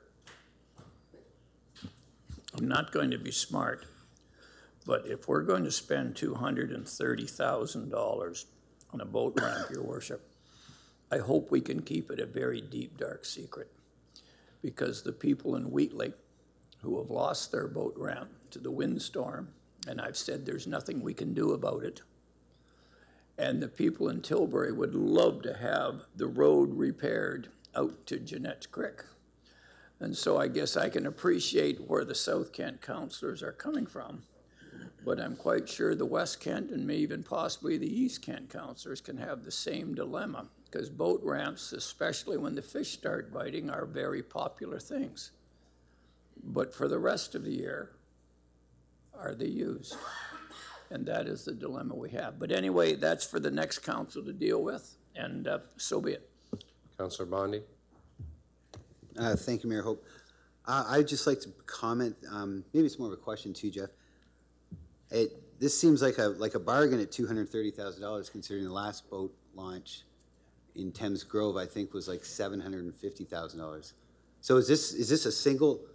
Why is this one, $500,000 cheaper? Obviously, there's a good answer for it, but boat launch is a boat launch, Thank you, Mayor Hope. As clarification, that the project cost does not include the boat ramp. It includes road. Yeah, it's the road reconstruction. Oh, the launch isn't the getting launch repaired is at not all? included in that. This is with the assumption that the boat ramp launch area will remain as is. This is just to improve the approach. Oh, this is just the road. I knew there was a good answer there somewhere. Yeah. Okay, that's why it's that much cheaper. Okay, well, now it's not such a bargain at $230,000, but thank you. Councillor Oche, please. My question's been answered, thank you. No further? Councillor Herman, please. Yeah, and just to reiterate, Shrewsbury, those road improvements were all things, many of things are being taken care of already. because Public Works seen that there was a need to address those. So those road improvements have already been addressed. No different than a road improvement in any of our other communities that have to be addressed. And fortunately as well that Erie Road was addressed as well. So these are things that were put off, and the need was seen, and Public Works acted, and again in conjunction with the Shrewsbury Community Association, and it's very important. I must say again, thanks to them working with associations help, no different than in Wheatley and in Erie, where we have community associations, and they understand the needs of their communities, and we're there to help and partner and work with them to see what we can do to address those next steps. So yeah, I look forward to, yes, I can't imagine this being the same price as the one that was at the Thames Grove road launch. So that's something that you'll look for, those capital project improvements and that detail in next term in 2019. So thank you. So motion to for that report. Motion to receive for information, seconded by Councillor Thompson. All those in favor? Opposed, if any, and it's carried. Next item on the agenda deals with notice of motions. Councillor Van Dam, please. Thank you, Mayor Hope. Whereas 92% of Chatham-Kent residents feel that health care is an important factor in residing here, and whereas the Ministry of Health and Long-Term Care has gaps in funding for clinical capital equipment, as well as in physician recruitment, I, Councillor Van Dam, propose a special strategic healthcare fund be established in the 2019 budget to equal 0.25% of residential taxes, or approximately $300,000. And that this fund be used to provide equal access and fair distribution of healthcare dollars on expenditures needed by our current hospitals, along with our partnering rural hospitals, which provide patient care to many Chatham-Kent residents. That our family health team have proper access to this fund, also in order to improve physician recruitment and bring in more doctors to this community. That this motion be discussed and voted on at the June 25th council meeting. Any further notice of motions? And seeing none. Our first item on the agenda deals with tender awards, and let's deal with the first item. Item 14A, request for proposal, single source award, R18-90, management of the Chatham-Kent John D. Bradley Convention Center. Councillor Foss, please. Thank you, Your Worship. I'll move the recommendation. It's been moved by Councillor Foss, seconded by Councillor Robertson. Any comments or questions from council? Councillor Van Dam, please. Thank you, Mayor Hope. This question, I suppose, goes out to Mr. Turner. Every year, we look at the budget for the Bradley Center and what Compass Group does there. And the number escapes me, but I believe every year we run a slight deficit, somewhere around $343,000. Is that correct? It's in that neighborhood from year to year. Yes, that's right. And that number, through you, Mayor Hope, directly relates to the management and the functions and the activities that go on at the Bradley Center, correct? Yes, that's correct. Okay. And this tender tonight is just for the $100,000 plus each year for the next 5 years. That's correct. So that's Okay. included in the overall operational figures, and it's just the extending the operation management for the next 5 years. Okay, my last question through you, Mayor Hope. There was only one other tender, but it fell short. Am I correct? And can you elaborate more on that, Mr. Turner? Sure. So there was one other person that came to the mandatory site visit, but they declined to put in a proposal. So we only had one proposal.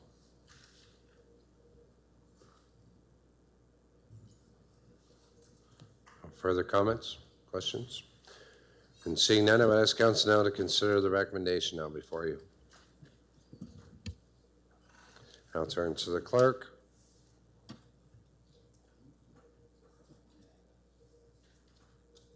All votes are in. Motion passes 15-1. Our next item on the agenda deals with Community Human Services. Let's deal with the first item. Item 15A, Chatham-Kent 2018 homeless enumeration results. Your Worship, we have a short presentation by Chantal Perry, Program Manager for Employment and Social Services. Welcome, Chantal.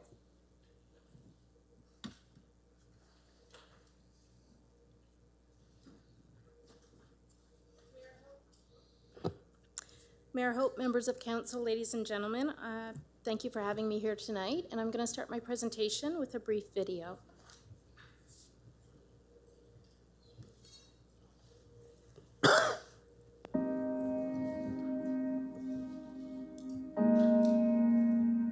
Chatham-Kent might be a beautiful place to live, work, and play, but not for everybody, not if you're homeless. For some people, it's about where they're going to find their next meal, where they're going to sleep tonight, and where they're going to sleep tomorrow. Enumeration is simply the counting of homeless people. However, in Chatham-Kent, we've decided to do a registry week. So over the course of the week, we have 80 volunteers going out to 36 different community partners and doing surveys with people who have nowhere to sleep tonight. The entire quest for enumeration is an interesting sort of pivotal point in most communities as they try to evolve from managing homelessness to ending homelessness. And so now we've moved from just doing a count to actually engaging with individuals, screening them to see if they're actually experiencing homelessness. We would identify what parts of the municipality maybe actually find people who are living unsheltered. So right now we're doing a mini point in time count behind the Black Street Bridge, and what that means is we're walking the trails and looking to see if anyone has stayed here overnight. If they haven't, if we run into anyone, we do an anonymous survey, just capture some of the demographic information and try and capture what is the homelessness problem in our community. There are a lot of stereotypes just in the general community about people experiencing homelessness. Oftentimes people find themselves in that situation just through circumstance, just losing housing or being, evicted.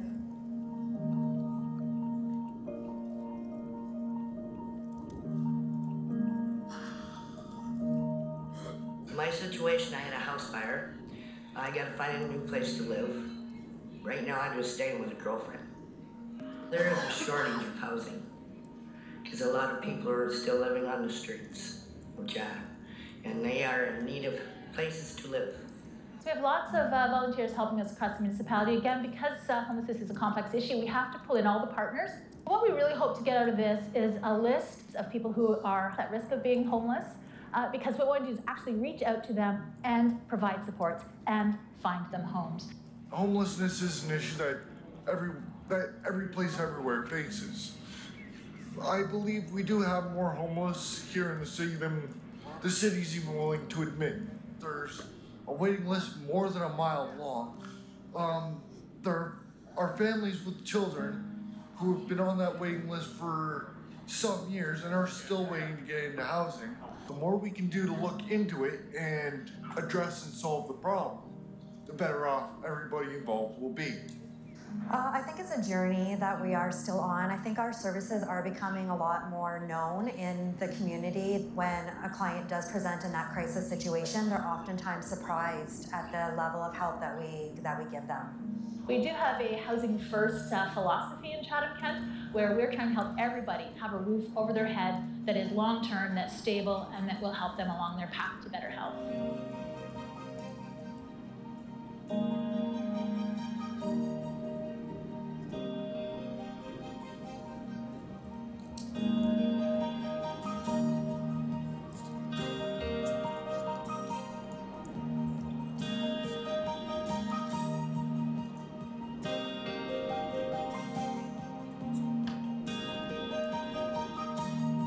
It's so touching when the volunteers come back and they're excited and they're happy, but in a way they're sad too, because they've seen people in their absolute worst situation of having nowhere to sleep tonight. But at the end, they're hopeful. They're hopeful that we're going to be able to go out and wrap supports around people and help them find a place that they can call home. This week is the beginning of the end of homelessness in Chatham-Kent.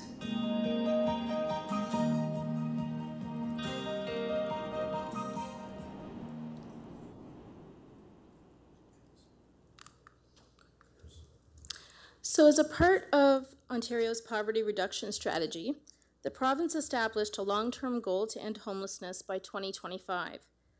The Housing Services Act was amended to require that service managers conduct an enumeration of the homeless population during the months of March, April, May 2018, and every 2 years thereafter. Homeless enumeration is a measurement of the number of people experiencing homelessness over a specific period of time, a snapshot. In addition to providing reliable and consistent data to inform policy, programs, and services, it also establishes a baseline sample that can be used to track progress over time. It enables provincial reporting on the problem of homelessness, and it provides data about whether our efforts are having the desired impact on homelessness. Are we decreasing homelessness? We cannot drive change if we have no way to measure progress, and enumeration gives us a way to measure that progress. An enumeration planning steering committee was established, comprised of public health, housing services, the local health integrated network staff, and it was led by employment and social services.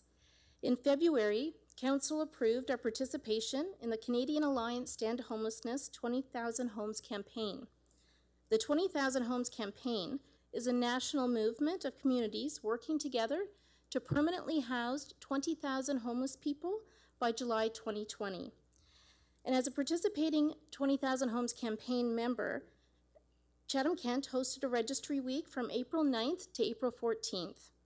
During this week, 80 trained volunteers and agency personnel pre-screened people for homelessness, and then administered a mandated provincial Ontario enumeration survey, as well as an optional short housing and health survey known as the Vulnerability Index Service Prioritization Decision Assistance Tool, or what we shortly call the VI-SPDAT, with any individuals and families that were experiencing homelessness or at risk of homelessness in the Chatham-Kent area. 258 participants completed the screening survey. These were 4 basic questions designed to assess whether or not somebody or a family was homeless. 74 people completed the Ontario enumeration questionnaire, meaning that they were homeless that day. And that gave us information that was anonymous about demographics, the type of homelessness, the reasons for homelessness, and major health issues. Following that, 47 people went on to complete the VI-SPDAT survey, which is a housing and health survey. This survey collected by name, person-specific information to help communities know each person experiencing homelessness by name and to better understand their level of vulnerability and their depth of need or acuity. The data collected from this survey provides communities the ability to tailor service responses and resources to best address our unique and individual local needs in terms of homelessness. Speaking of by name lists, which is a real-time list of all people experiencing homelessness in our community, I'd like to announce that today is actually an historic day for Chatham-Kent. Chatham-Kent was officially recognized today by the 20,000 Homes campaign, a campaign that we only joined in February, for having a reliable by name list, a robust set of data points that support coordinated access and prioritization at a household level, and an understanding of homeless inflow and outflow at a system level. This real-time actionable data supports triage to services, system performance evaluation, and advocacy. And we are one of only 9 communities nationally to be recognized as such. It means that we now have the information we need as a community to end chronic homelessness in Chatham-Kent and reach functional zero. During the 2018 Registry Week, a total of 74 individuals were identified as experiencing homelessness. By homelessness, we mean either completely unsheltered, living in emergency shelter, or provisionally accommodated without a permanent tenancy. It's important to keep in mind that the statistics that I'm going to review are from 74 identified homeless respondents. In total, 23% of surveyed individuals were youth between 16 and 25 years of age. 68 were adults between 26 and 59, and 9% were older adults aged 60 plus years. None of the individuals surveyed were under 18, and the oldest individual was 71 years old. The average age was 38. Other demographic information found that 24% of respondents identified as Indigenous or having Indigenous ancestry. 3% served in the Canadian military. The top 3 reasons for homelessness include family breakdown, unsafe housing conditions, and conflict with non-family. When originally cross-referenced with the Chatham-Kent Coordinated Entry and Access database, 43% of homeless respondents had accessed homeless services in the past year, while 57% were unconnected to services. However, since that time, with our development of our reliable by name list, we're able to identify that only 35%, a little more than 1/3 of respondents, were unconnected to services, while 65% were currently receiving services and supports at the time that they completed the survey.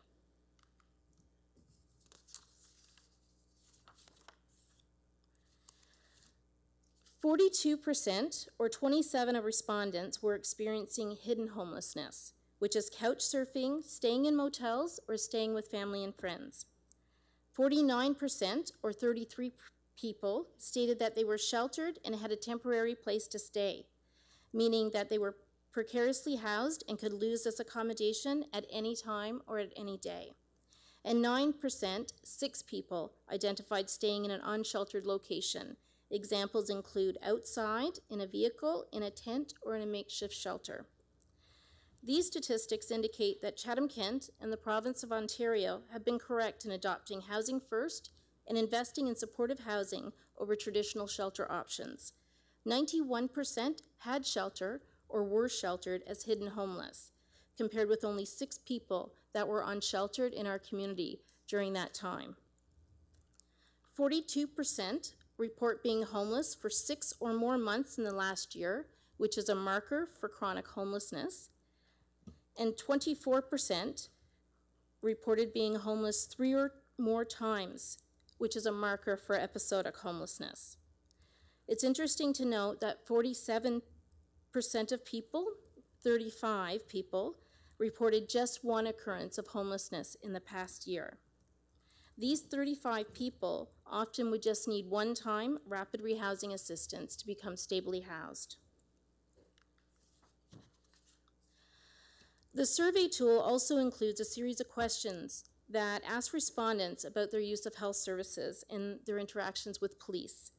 When asked how many times in the last 6 months they had interactions with police or hospital services, respondents reported 37 total visits to the ER, 17 hospitalizations, 14 ambulance rides, 50 interactions with police, and 19 nights in jail. Related to physical health, over 1/3, or 38%, indicated that they have a chronic health issue. 27% indicate that they have a physical disability, and 41% indicate that they have substance abuse issues. 50% indicated that they had mental health issues. It's important to note that these numbers are believed to be low because of the self-report nature of the VI SPDAT tool and the commonly held belief that issues like mental illness and addictions and disability are often underreported. 24% of respondents reported being in foster care or previously in a group home. This is what homelessness in Chatham-Kent looks like today. Chatham-Kent Employment and Social Services has set a local target of providing housing support to the 19 most vulnerable respondents, the people with the most highest acuity, from the CK Registry Week by the end of July. And we are committed to connecting all survey respondents with service options by September. Immediately, we are going to inform the community on Wednesday about these preliminary results, and we're going to continue to measure our progress and improve our by name list. We are going to continue our rapid rehousing and prevention efforts. A fulsome analytic report will be prepared that includes system change and program recommendations, and that'll be presented to Council in October of 2018, as well as presented to the Ministry of Housing. Midterm, we're also going to continue development and progress on our coordinated entry and access system.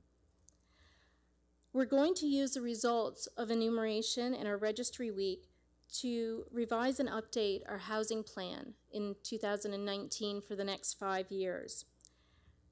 I would also like to wrap up by letting you know that Chatham-Kent is on the right track, even though that these numbers can be startling. A new federal funding announcement about the homeless partnership strategy just this morning, called Reaching Home, outlined the 3 requirements that communities must have to be eligible for the homeless partnership strategy funding called Reaching Home beginning in 2019. They state that communities need reliable outcome-based programming, coordinated access systems, and must use real-time data with by name lists. Those 3 things were mandated to be eligible. Over the past 2 years, Chatham-Kent has put all of these innovations and recommendations into place. And now we're just working to make them better and stronger so we can reach our ultimate goal, which is ending homelessness in Chatham-Kent. And who knows, maybe we might be the first in Ontario to do it. Thank you, Mr. Mayor. Any comments or questions from Council? Councillor Oche, please. Thank you, Your Worship. Through you, if I could just ask, we had, it looks like 87 people, and you're saying that may be low now, 50% mental illness and 41% addiction. Of those people, do we know how many actually, sometimes they don't want help. Do we know how many do want help that we could actually help, and do we have the capabilities to help them? A large percent of the people that responded we are currently working with, and we have committed to reaching out to the most vulnerable and the highest acuity by the end of July, and everybody that responded by the end of September. So at that time, we're hoping to have more information about the levels of people that want to participate. Unfortunately, there will always be people who do not want help, and that's a human right. There will always be people who don't want to be housed. But our by name list and our progress and our reaching of functional zero in Chatham-Kent is about helping the people that want help. It's by reaching functional zero, we mean that we should never have more than 3 people on our by name list that are homeless at any given time in Chatham-Kent. That's 3 people that would want help. Correct. Right? And just, I know you said by the end of September, so what do we do with people that don't want help? We continue to re-engage with them. They may not want help today, but they might want help tomorrow. So it's important to keep communicating with them to gain trust, to find out why they don't want help, and to keep engaging and trying to get them to come around. And then I guess just the last thing is congratulations on the recognition that you received today. Was that today, or sorry, I might be wrong on that part of it? That was actually this morning. Okay, great. Thank you. Further comments or questions? Councillor Van Dam, followed by Councillor Caniff. Thank you, Mayor Hope. Chantal, I just want to say you did an excellent job with this, and I think you have the right attitude. And the reason why I say you have the right attitude is you gave us a lot of numbers and statistics tonight, and really the only way to look at this is to measure the outcome, and you can't do it without numbers. But at the end of the day, it's all about a journey, and it's certainly been an eye-opener for many of us around this table to better understand and learn about the problem. But at the end of the day, I can't say this enough, you've got the right attitude, and I especially like your comment at the end where you're striving under your guidance to be the first in Ontario to combat this problem. So good of you. Councillor Caniff. Thank you, Your Worship. Through you to Chantal. It's a great report. It is certainly eye-opening. I just wanted I know we're shooting for zero. I would love to see that as a zero, that no functional people that want a house and want help have one. So I just want to know just how do we rate compared to other communities? I don't know if we start getting data on there. Like, are we worse off? Are we better off as a starting point after this? And just how do we rate? Thank you, Mr. Mayor. Windsor just released their information last week, and they had they had around 200 people that were homeless. Guelph, Wellington released their results last month. They are a municipality that's similar in scope to ours. They have a city with a large rural geographical area as well, and they had, I believe, around 78 people that were homeless. So on par, we're par for the course. I think we have to realize in Chatham-Kent, we've only been doing this work since 2014. So other communities have been doing this work longer than us. So we've made some great strides in the last number of years, and we're continuing to work really hard to eradicate the problem. The great news is that Chatham-Kent has always been lean and nimble, so we can get things done faster than some of our counterparts. But if council is interested, I could do up a comparison of the other communities in Ontario and what their results are moving forward. Everybody in Ontario, every municipality and service manager has to complete enumeration by the end of May. So those comprehensive lists would likely be able to be established probably near the end of July. If it wasn't a lot of effort to do that, it would be great to understand where we stand. Thank you. Councilor Brockman-Gregor, please. Thank you, Mayor Hope. Through you. I think it was striking that the average age was 38.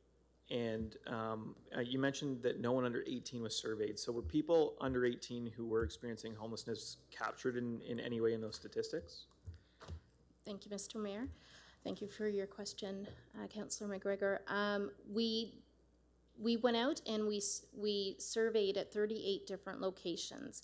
So we were trying to be inclusive of all demographics, and youth homelessness is one of our priorities locally. We just started a Housing First Youth Supportive Program with a portable housing benefit called Homes for Youth.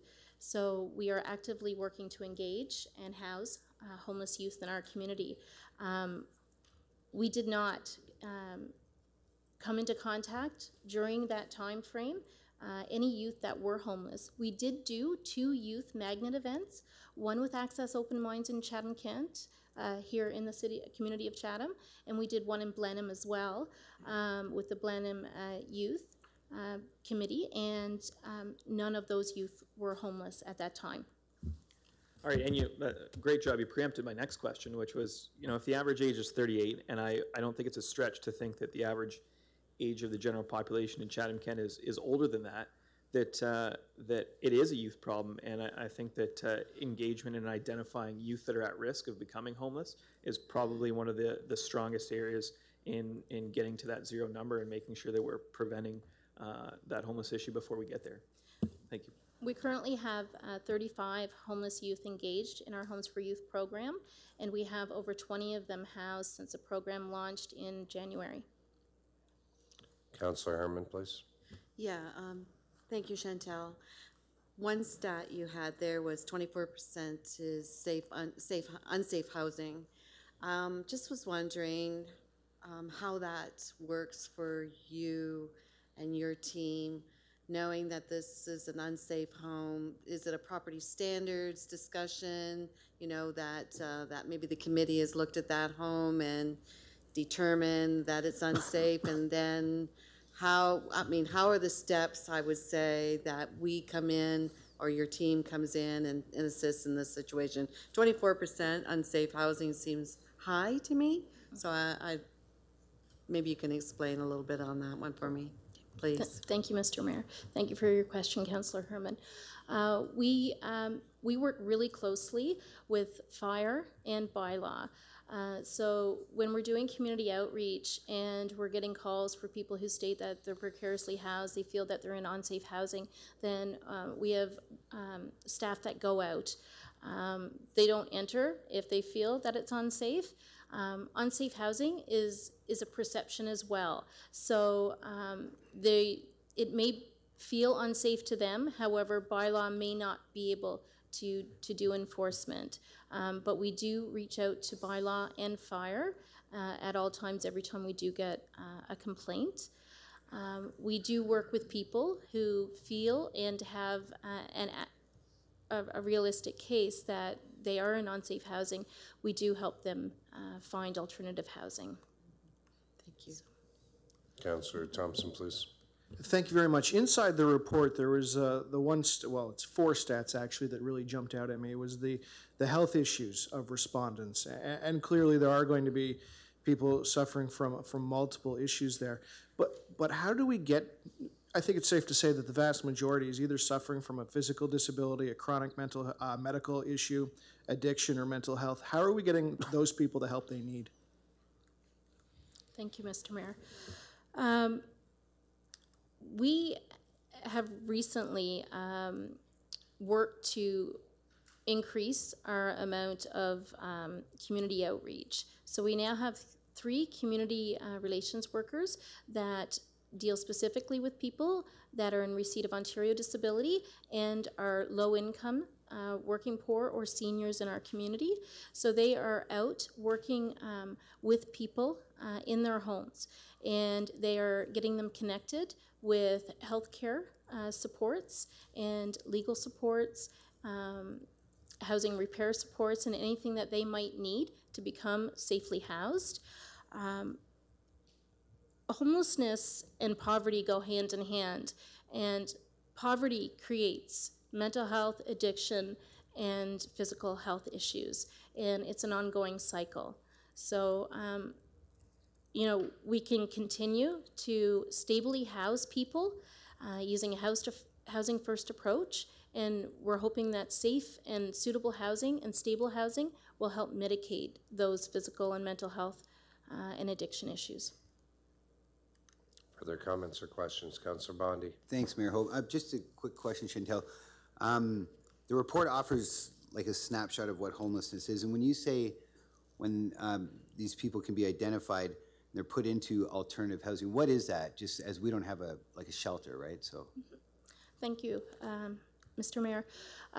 Right now, Chatham-Kent has a housing first philosophy, and we work with people to try to divert them to friends, families, and if they don't have any alternative options, we will place them in local motels temporarily until we can help them find permanent housing.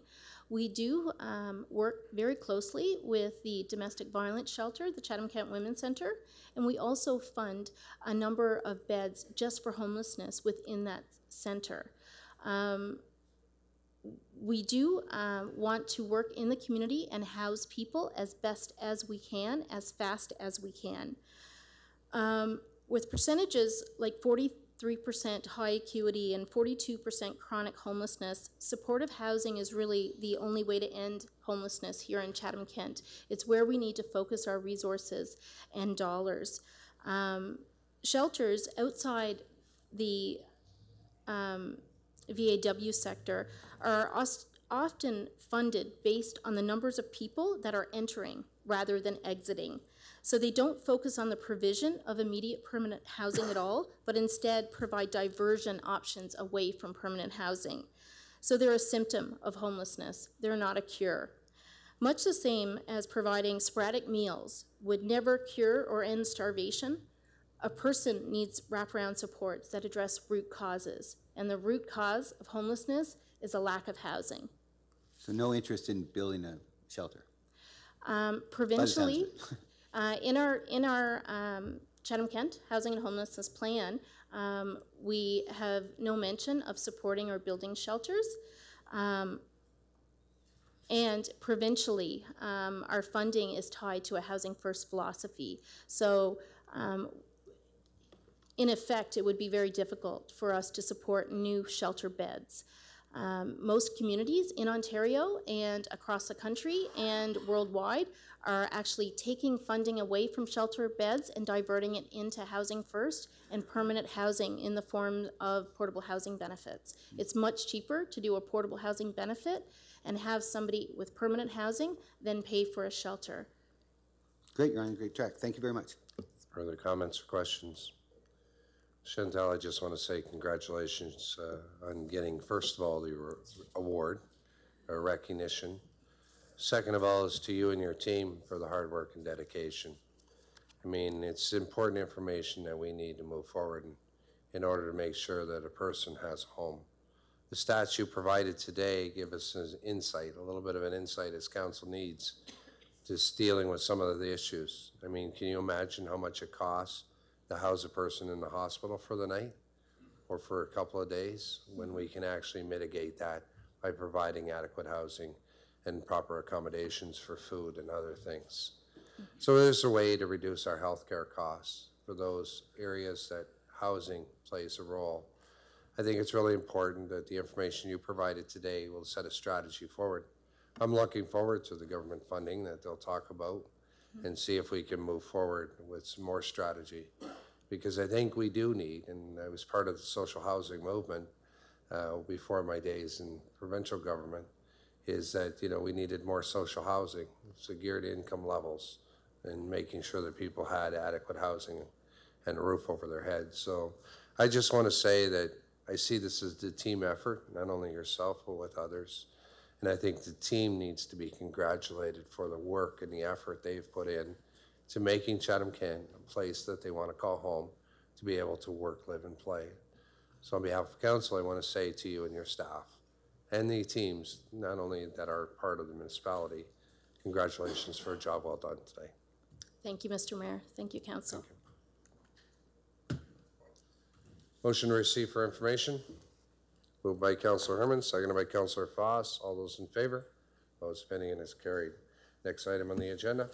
Item 15B, Ontario Transfer Payments Agreement for the Green On Social Housing Program through the Housing Services Corporation. You get a motion on the floor first, Councillor Verkutteren. Need a motion? Councillor Foss, there you go. I want to get out of here. I'll move the motion, the recommendations 1, 2, and 3. Okay, it's been moved by Councillor Foss. Any a seconder to that? Councillor Van Dam. Councillor Verkutteren, you have a question. Yeah, I mentioned on the letter about the second paragraph, you're mentioning $125,000 to be allotted to a nonprofit organization, right? Is that what it is? But then I read further down where you are,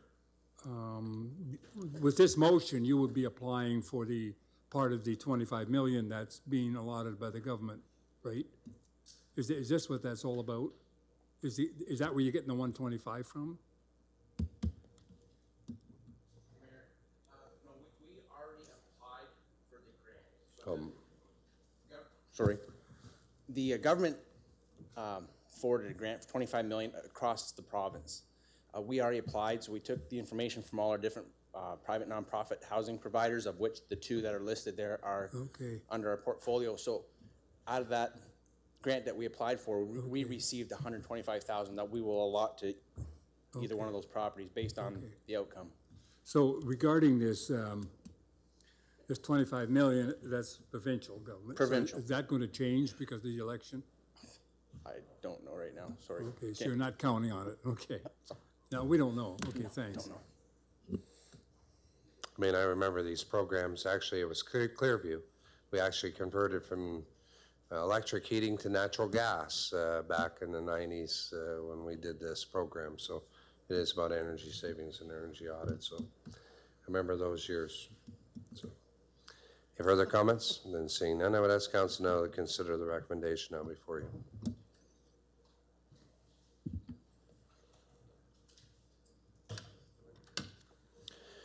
To the clerk. Motion carried 16-0. Next item on the agenda deals with community and development. First item. Item 16A, motion by Councillor Van Dam regarding electronic voting by distance. Councillor Van Dam, please. Thank you, Mayor Hope. That the clerk bring forward a report that would update our municipal bylaws through changes in the Municipal Act that would allow for electronic voting by distance for open session of council, as well as electronic voting by distance for members of committees of council who cannot attend municipal meetings when they travel abroad, and that this report come back to council at the July 16, 2018 council meeting. Seconder, Councillor Leclerc. Councillor Van Dam. Well, I brought this forward because I had a lot of people approach me who sit on committees and like to travel abroad during the winter months, and already put in the time and the research to be a part of these committees, but cannot vote in a public forum. And it's 2018. We have this technology in front of us today to vote electronically. And many of us ourselves are pulled away through full-time jobs such as farming, family commitments, or funeral visitations. And sometimes circumstance gets in the way. But given a proper username and a password, I think we can pull this off quite nicely, especially given the runway with recent changes in the Municipal Act. Councillor Robertson, please. Thank you, Mayor Hope. So I appreciate what Councillor Van Dam is attempting to accomplish tonight. It does look like there's two elements of this. So I don't know how I'm going to, well, I know how I'm going to ask. I'm going to ask that they be separated, because I certainly can appreciate when there's committees of council and sometimes they're in the middle of the workday, and you need to, it would be ideal if you could potentially attend by way of conference call and demonstrate, and however we go about voting, and those would be reasonable and logical to me. But I struggle with an open session of council. That's open to the public, the media, and I don't like the idea that members of council would be able to vote without having to face the electorate, without having to debate in open session the issue that's been brought before them. So I can't support the first element. Certainly can support the second element. I think that makes some good logical sense. But I think that when we're elected, we have an accountability to our public. We've got an accountability to show up and be available. Obviously, there are times when we cannot. There's a couple members of council that are missing this evening, and there are a couple members from time to time that are missing. And I certainly know that I don't have a perfect attendance record, although it's not half bad. However, we cannot, in my mind, shirk our responsibility to, and I don't think that's what Councillor Van Dam's attempting to do, but in my mind, that's the way I view it. We can't abdicate from our responsibility to be accountable in front of the public in the open session of council. And so if there's a method that we can go by to vote on these matters separately, I'd be happy to do that. If there's not, then I would need to, unfortunately, vote against the motion. Councillor Robertson, are you asked that they be separated? I am. Okay, to the writers, to the clerk, I would actually ask that you separate these in A and B. First one will be A for council, and then we're as well as electronic voting by distance for members of committee. Just separate that into an A and a B section, and I'll vote in an A and a B section. Okay, Councillor Bondi.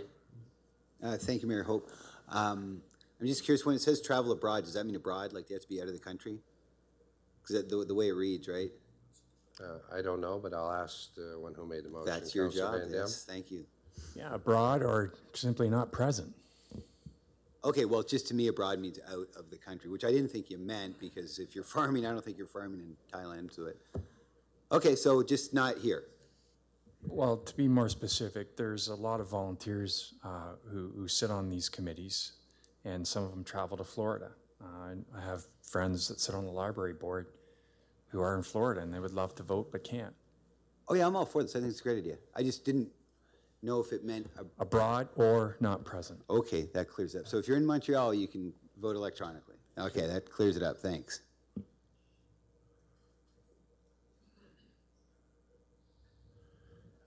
To the clerk, I'm going to make a friendly amendment so this is clear, because I don't want people really to say, well, what was said here. Travel abroad or absent from meetings, absent of attendance.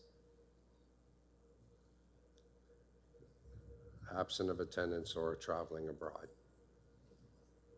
I think is what you're trying to capture. Further comments or questions? Councillor Foss. Thank you, Your Worship. I have a bit of a concern with that, and I guess the concern is that it might be convenient for members of council to say, well, I don't really want to go tonight, I'll just phone in. And I think it might make it a little too convenient for that to happen. Committee meetings, I know that, in my opinion, are very important and that we should attend them. If you don't show up, there may not be a quorum. I can just see this going getting a little too relaxed, I guess, for lack of a better explanation. Councillor Solomon, followed by Councillor Pincinel. Your Worship, as I understand the motion, all it's asking for is a report from administration, not the debate on whether we pass bylaw tonight. This just requests a report to come back. So, I mean, the merits of whatever the report is ought to be debated when that comes back. So I'm perfectly prepared to support it. The motion as it is now, which just says, bring us a report. The report may come back and say, no, we don't recommend that. It's not going to be workable, or here's some tweaks to it that you may want to think about. So on that basis, I'm going to support it. I don't like to quash things, good new ideas. There may be reasons that we don't support it on July 16th, but at this point, we wouldn't, if we quashed every new idea that came forward, we wouldn't be using these things in front of us right now. We'd still be like voting by lifting our hands on everything, and we'd still do it alphabetical. And the only voting at the polling booth would be by putting an X in a square. You wouldn't be able to use your computer to vote, and we've changed all that, but only after giving it thorough examination and getting a report from the clerk. I don't see this as any different than that. I may not support it when it comes forward, if it does come forward on July 16th, but at least I'd like to hear a report. And on that basis, I'm going to support it. I don't think it's the merits that we should be debating now. It's the question of, do you want a report or you don't want a report? Councillor Pincinel. Thank you, Worship. That was actually part of my question, but I do have a bit of an issue with the first part of it too, because we are accountable. Like over the years, we've had some very controversial issues in here, and it'd be so nice to sit at home on your couch and push a button. And I do agree with the part too, with the committees, because I also sit on boards where people have trouble getting their snowbirds, and they have trouble getting to meetings, and so I agree with that part of it. I just don't agree with the part where open council, we can do it. Anyway, that's my opinion. Thanks. Councillor Brock-McGregor, please. Thanks. Understanding that this, assuming that, as Councillor Solomon said, this is a report coming back, it's not a report that automatically updates the bylaws. A couple of things that I think would be important to note in there is how that would affect quorum at a committee meeting, if someone attending by distance would effectively count as part of that calculation, and also if committees are afforded the opportunity to decide on their own whether they'll accept electronic voting by distance, to give them some control over that if they feel they can do that at their committee level, and if they feel they don't, perhaps we should give them that option as well. But so I would suggest that those two components be captured in that report. Councillor Caniff. Thank you, Your Worship. I agree with the committees that you don't have to be there as long as you're tying in. I agree with the whole concept of being here at council, that I can't fathom, per what Councillor Solomon said, I can't fathom a report coming to me that says, yeah, we don't have to attend physically here. We can call in and, well, what scenarios are you allowed to be home, or somewhere, what scenarios you're not. I don't want to waste administration's time for something that I know I wouldn't support. So, because I can only imagine the iterations they're going to have to go through to come up with something that may work. So I will support the committee piece, but I can't support the council. Further comments? Councillor Thompson, please. There's been a lot of good discussion around this issue, and looking at it, I kind of side with Councillor Solomon on it. It's just asking for a report. More than anything, I'm actually interested in the nuts and the bolts of how the system is going to work. Are we talking about Skyping in, and there's going to be an opportunity for an individual to weigh in on the conversation that's going on, potentially ask and get questions answered? Or is it simply going to be just a website where I just hit yes or I hit no with a predetermined decision I've made before I got to this committee meeting or this council meeting? That's an issue I have. Is there going to be some sort of check and balance to know if I haven't handed it off, God forbid, to my wife? Here's how I want you to vote. I'm going to go out and hit the links because I'm on holidays. There's got to be some sort of ability to get that accreditation in there to understand that I'm actually here, I'm part of the conversation, and be that committee or council.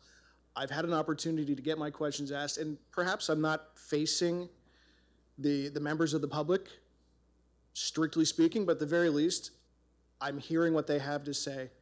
We are moving into a time where we do have these computers in front of us. So when the report comes back, and I'm going to support it, I do want to see how we're going to handle it and what constitutes actually being present in a virtual sense. Further comments, Councillor Fluker? Thank you. Why should we rely on administration to give us a report when this is something that's rather obvious? We should be making the decision ourselves. Why would we want a report from administration? I agree with the examples that Councillor Thompson made here. There could be all kinds of different ways. I hope for those of you that are running for election, you state that you are supporting that, well, we might be away down south for a while and we might just report in or a vote and something of that nature. And quite honestly, if you want to serve on a committee, library board, police, and so on, know that you have to attend the meetings. I mean, outside of health problems, and it's great to see Councillor Myers back tonight. Just great.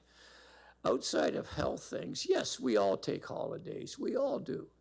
But do we really need administration to bring forward a report and then we make a decision? I think it's rather obvious we can make a decision tonight. Thank you. I'm going to turn to Legal Services, who wants to make a few comments. Maybe, Mr. Mayor, I'll just take 2 minutes of your time and give you some information about what we know and what we don't know about this issue. The Municipal Act does, as of January 1st of this year, allow participation in meetings electronically at council meetings and committees of council if council passes a bylaw. That bylaw will require us to put in all the procedures and processes by which that would happen. So the questions around how technically will it work, we'll have to work with IT very closely if you pass this motion, and we will have to find out electronically how it would work. Right now, we don't know, so we'll have to do that work. But just to clarify what the Municipal Act does say, it does say that attendance electronically at a meeting shall not be counted in determining quorum.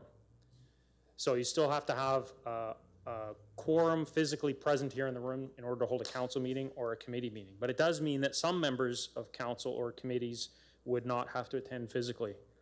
In addition, it also says, and I think this is significant, members participating electronically will not be able to participate in closed session meetings of council or committee.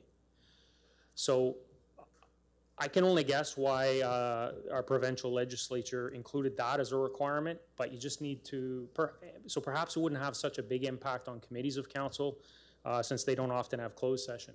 But certainly this council could run into problems, I think, if you imagine a situation where you have a controversial matter come forward, solicitor asked to go into closed session, we go into closed session for half an hour, we come out, council's then called on to vote. The person on the end of the phone participating wasn't allowed to participate in closed session and wouldn't have received the information in closed session. I don't know how then they'd be able to make their decision. But that's the way the Municipal Act is written. So I've asked that question myself of the Ministry of Municipal Affairs, and they didn't know the answer either why it was written that way. So those are some of the problems we're going to be facing. In addition, the obvious practical issues around how practically we get people into the room. I think the idea is they would be able to vote, they would be able to participate in the discussion. We have to work out all of those details. But I understand that it is being allowed if council wants it to be allowed for precisely the reason that it's been brought up tonight, because people sometimes through illness or maybe vacation cannot attend. So that's what we know at this time. And Councillor Herman? Well, and I just, thank you, Mayor Hope. When John just spoke, I thought of property standards again, and then as a property standards committee, they go into deliberations, into hearings, and that's a closed session, and that is the biggest part of a decision that would be made of maybe your loved one and whether they might be homeless as well. So that committee of council is very important if that person is appointed to that committee, that they are present. Councillor Herman, just on that committee, on a go-forward basis? no council representative sits on that. We got rid of that responsibility.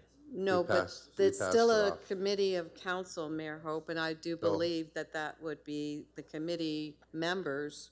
May I have clarification on that from John, please? Property standards. Right, it is still a committee of council, even though no members of council sit on the committee. So the rules that you decide here would apply to that committee as well as any other committee of council. Right. And it's not just about, I'm not talking about just committee councilors. Those committee of councils are very important, whether there's a councilor on it or not. It's very important that they attend these meetings. So that being said, those hearings, they have to be present. That has to go forward. I will not be supporting this because I do believe any of us around here have taken all our responsibilities very seriously as we every term are elected, and that those people that elect us and even appoint those people that are appointed to committees, it's so important and that we are present. Unfortunately, when there are situations that can't be there, those are dealt with at the time. That is just not something that I do believe that we should put in a bylaw. So that will be my decision. Thank you. I just have a couple of things. I'm going to kind of get off my. I look at this and know the first part, and I'm glad Councilor Robertson is separating this because I could just imagine, and the Municipal Act is very clear. It says in order to participate in what holds quorum, I would really hate to see computer heads around the table, and I gotta look at who I'm talking to. It's very difficult. The other part is, what about the mayor? Does he always need to be here? But I'm just saying the mayor needs to be a part of it. I get to part with a committee, and what I'd like to see when in the detail of the report is around committees, because there is committees I think can participate from a distance. For some committees may be able to participate. Councilor Robertson hits it right. There's many a times where it takes an hour and they hold a meeting during lunch when you can call in, we can vote and have quorum and do whatever we need to. I think those are good ones, but when I look at the number of committees we have, some can function that way, where it can be a call-in, it makes it more efficient, it does it, but then there's others, like Councilor Herman says, that are on that borderline. So I wouldn't want to generically frame it as committee. I would like to say, is there committees that it's permissible, and is there committees that are non-permissible? As far as the council, I'm going to be voting no. I think you need to be here. That's my personal viewpoint. You want to go on vacation? I mean, the schedules are done a year in advance. So you know what? If you're going on vacation, it's called a missed meeting. But when the committee stuff, I get it. And I get where there might be more applicable fitting for counselors who serve on those committees to call in during a lunch hour versus driving from point A to point B. It might cut down on our mileage cost, but it'll help participation in that. So I just want to break down the committees because I don't want to make it so generic that it incorporates everybody. It needs to be where it is permissible and functional, like maybe on the library board, it becomes more permissible and functional, where on a property standards it may not be that. And I hope that staff would look at that. That's just my comments. Councillor Van Dam. Well, thank you, Mayor Hope, and thank you for your comments. It's all about progress, and I think all the comments that went around the table tonight were good. I think Councillor Solomon said it best. Let's just have the report come, and if it passes, I hope our acting clerk has taken great notes on this evening so that those can be incorporated in the report. The second comment I wanted to make was the Municipal Act is very clear on attendance. It tells you precisely how many council meetings you can miss in a row before you lose your seat. So that's something that I'm sure administration would bring forward in a comprehensive report as well. And the third one is I just think this brings more accountability, period. Sometimes you can't make all the council meetings, and I know every time I go back into the ward, people say, how'd you vote? And if I can't make the meeting, I can at least tell them, you know what, I had the opportunity to dial in, and even though my presence wasn't there, I made sure that my intentions were known. by electronic vote. And I think that leads to more accountability and progress. So great comments, and thank you, Mayor Hope. Okay. Let's separate them.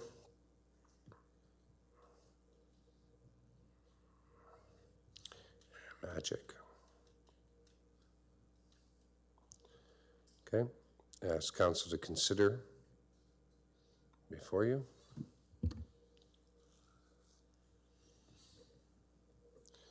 And to the clerk.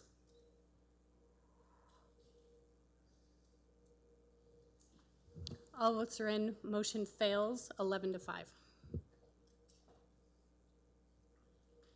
Okay. Let's deal with the second. And ask council to consider. And then to the clerk. Motion passes 12 to 4. Okay. Let's deal with the next one, item on our agenda. Item 16B, motion by Councillor Brock McGregor regarding payday lenders. Councillor Brock McGregor, please. Thank you, Mayor Hope. Whereas the Putting Consumers First Act, enacted in January, gives municipalities the ability to limit the location and number of payday lenders, I hereby move that Council direct administration to outline recommendations for a bylaw regulating and limiting payday lenders in Chatham-Kent, including requiring licensing of payday lenders, limiting the number of licenses within the municipality, requiring all payday lenders to post annual rates alongside current bank rates, require payday lenders to provide to all customers credit counseling information that has been approved in advance by the municipality, and that the draft bylaw and recommendations be presented prior to July 27th, 2018. So seconded by Councillor Robertson. Councillor Brock McGregor. Yeah, it's pretty straightforward. Again, asking for a report and recommendations on a draft bylaw. A number of other communities have already done some work here. Finally, the provincial government has given us this ability and really this responsibility to act. And that's really been at the behest of a number of municipalities who have championed this cause and asked for that ability over the past few years. There's already been some significant work within the municipality looking at this, so there's some work that's already done. I'm confident that it can come back to council before the lame duck period. And this motion isn't to say that this is the only answer to decreasing predatory lending.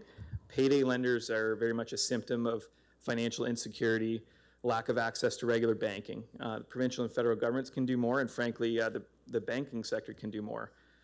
Fortunately, we've seen some movement, maybe most specifically in Windsor with their credit union, offering short-term financial products to outcompete payday lenders and get people a foot in the door in conventional banking. And hopefully we'll see that practice grow, and if we can limit payday lenders, hopefully we can open up that space that they will grow. So I think that as a municipality, we can't do all these things ourselves, but we should do what we can do. And this is a pretty reasonable approach to license, limit, and add reasonable requirements to payday lenders. Further comments? Councillor Solomon.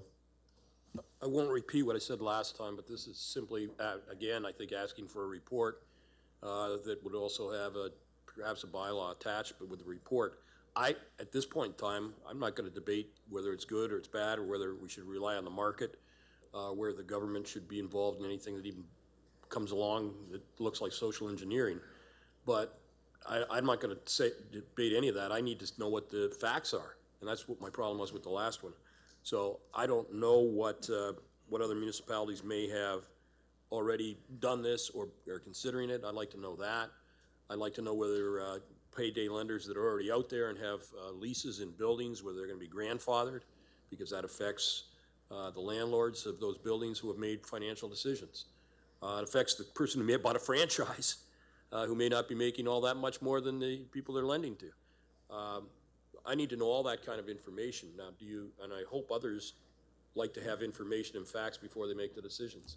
Do you need me to amend it to require all that? I think the mover actually said these are just some of the issues that should be addressed, and I think that's a smart approach. I've just given some others, and they'll be on the tape. I would hope that any report that's brought back would include all those. And maybe others that administration says, here's some other issues that we think you should put your mind to. Just as we got some at the end of the other presentation. Well, Councillor Solomon, I get this one because I could probably go off on the whole thing when in credit counseling. I mean, on credit cards and other things that are more easier than actually going this. And I remember in a provincial government dealt with this. I was part of provincial government that dealt with this. I mean, I have some serious concerns. And one of it, I know of these types of things, but I'm waiting for more information because I think we could find ourselves sending a report back or doing a number of other things. But I mean, when I look at the issue, when I look at provide to all customers credit counseling information, I mean, not only information, I think credit card companies and others need to start paying for this. This is one of the things you're probably going to see get cut in the provincial budget. I think it's over $3 million it's spent to credit card counsel or to counseling for people with credit card issues and other issues. There's a lot of information that needs to be here. I'm just wondering if July 27th is going to be enough time to compile a lot of this information. But let's see what happens. If it's not, then we send it back to administration. Well, I guess I still have the floor, but the issue was much similar to what you're saying. We need a lot more information. And if the reason the 27th is here is because you're concerned about becoming lame duck counsel at that point in time, I'm not sure that this is really the kind of lame duck issue. We're not buying anything. We're not expending anything. We're just getting a report back.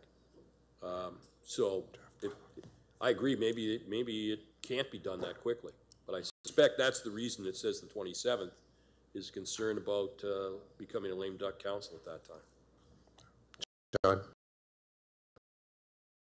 Actually, can get this back in time. There's been some preliminary work being done behind the scenes, so I think we're in good shape to get this soon. Okay. Council. Further discussion? And seeing none, I would ask you to vote.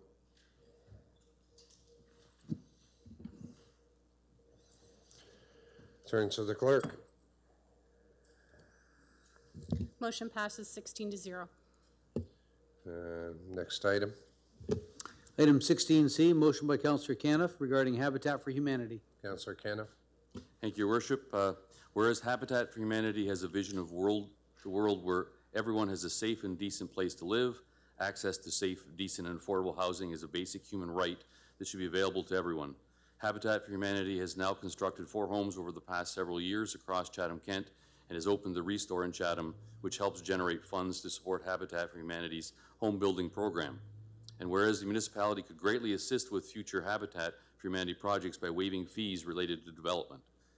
Therefore, be it resolved that administration to bring back a report to Council on August 13th, 2018 with regard to possibility of the municipality of Chatham-Kent waiving building permit fees, planning application fees, development charges, upon consultation with the PUC, and any other associated charges and fees, if applicable, for new construction or renovations for 1, Habitat for Humanity housing projects, which are built and transferred to low-income families at no profit to Habitat for Humanity, and/or Habitat for Humanity administrative offices and/or Restore, which support their not-for-profit work in Chatham-Kent.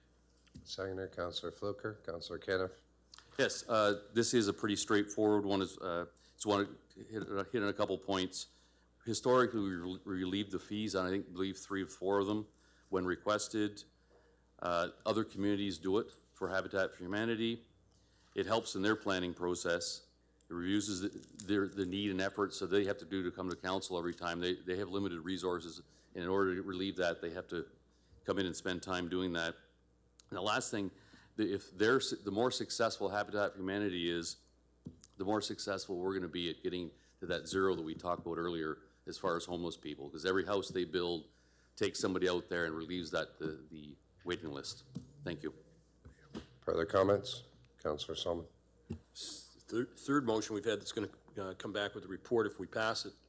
And so the concern I have is not with paragraph number 1, but I'd like to get more information with respect to paragraph number 2, which doesn't deal with the housing per se, but rather with the administrative offices and the Restore. So what I'd like to see in a report when it comes back is first, whether there's a difference between whether Habitat for Humanity owns the building, or whether the repairs to the building are for the benefit of a landlord.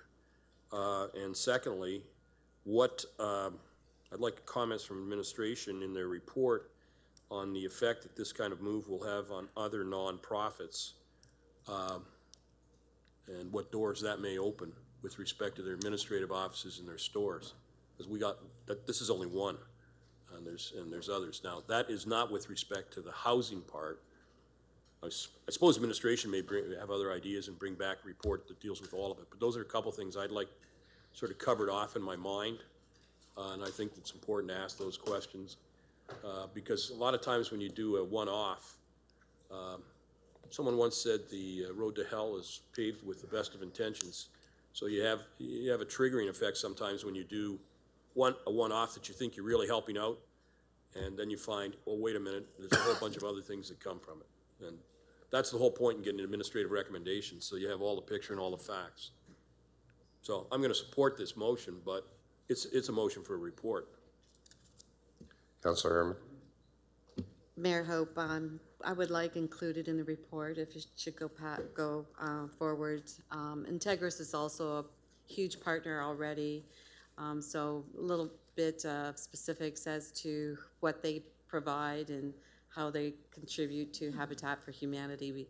Very important to the shareholders, which are the people that already pay Chatham-Kent Energy, Integris energy bills. So anything else that we already have would be greatly appreciated in the report. Further discussion? Councilor Canada. Yeah, just to add to Councillor Solomon's comment, that originally the motion called for us to vote tonight on it. Working with administration, we changed that to looking at that concerned exactly with the precedent that you talked about there. We wanted to make sure that we're not doing things we shouldn't be doing as far as long-term planning. Thanks. Seeing no further comments, I'd ask council to consider the notice before them.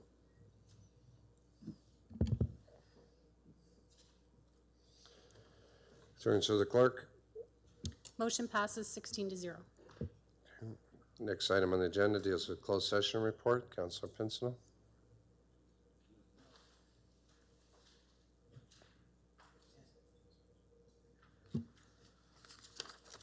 All right, closed session report for Monday, June 11th, 2018. Members present, Acting Chair Pincinel, Mayor Hope, Councilors Ochier, Bondi, Caniff, Foz, Fluker, Herman, Leclerc, B. McGregor, Robertson, Solomon, Thompson, Van Dam, and Vercouteren. Not present were Councilors Carmen McGregor, Myers, and Wesley. Council directed administration on proposed disposition of land by the municipality or local board regarding offer to purchase road allowance between concession 1 and 2, River Thames Survey, Harwich, section 239, 2C of the Municipal Act 2001. Proposed disposition of land in municipality or local board with regard to offer to purchase 46 First Street, Wallsburg, section 239, 2C of the Municipal Act 2001.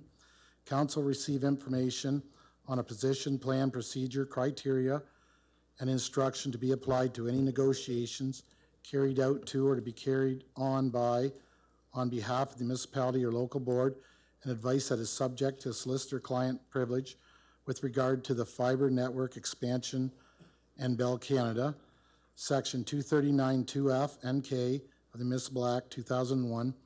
This item was added to the agenda by a 2/3 vote. The following item was postponed till June 18th. A proposed disposition of land by the municipality or local board in regard to offer to purchase 105 to 119 Arnold Street, Wallsburg, section 239 2C of the Municipal Act 2001. I so move. It's been moved and seconded by Councilor Vercouteren. No comments or questions. I would ask council to consider the recommendation now before you. I'll turn to the clerk. All votes are in. Motion passes 16-0. Our next item on the agenda deals with non-agenda business items. Councilor Myers. Your Worship, I wonder if you would permit me 3 minutes to make a statement. I'll permit you 3 minutes. 3 minutes, thank you. Firstly, it feels good to be back. I've been away for 3 months. I want to thank all the staff members and members of council for all their well wishes during my absence. It was really nice to read those on a regular basis. It was 3 months ago that I was diagnosed with severe aortic stenosis. And 6 weeks ago, I had a rather lengthy 7-hour surgery to replace my aortic valve. They had to repair my entire aorta itself. And while they were in there, they found that I also needed a coronary artery bypass. So that was all done during those 7 hours. All went well. And I have most of my strength back now, and I'm only needing 10 hours of sleep a day, whereas during my recovery it was 15 and 16 hours a day for several weeks. That might sound nice, but it was pretty boring. I go back to London tomorrow for tests and post-op consultation with my surgeon, do that tomorrow morning. But I feel that I'm back to normal and I'm able to resume all my counselor duties, and I'm looking forward to that starting tonight. I do believe, however, that the rigors of an election campaign would not be in the best interest of my health. So regretfully, and whether this is the appropriate time or not, I just want to announce that I'm not seeking re-election, Your Worship, this fall. I don't feel that's in the best interest of myself or my family. So once again, Your Worship, I just want to say thanks for all the well wishes. And I also want to personally thank Meredith Gadot, Heather Haynes, and Judy Smith for keeping me up to speed during my absence and being a liaison with council and staff. Thank you. Yeah, sure.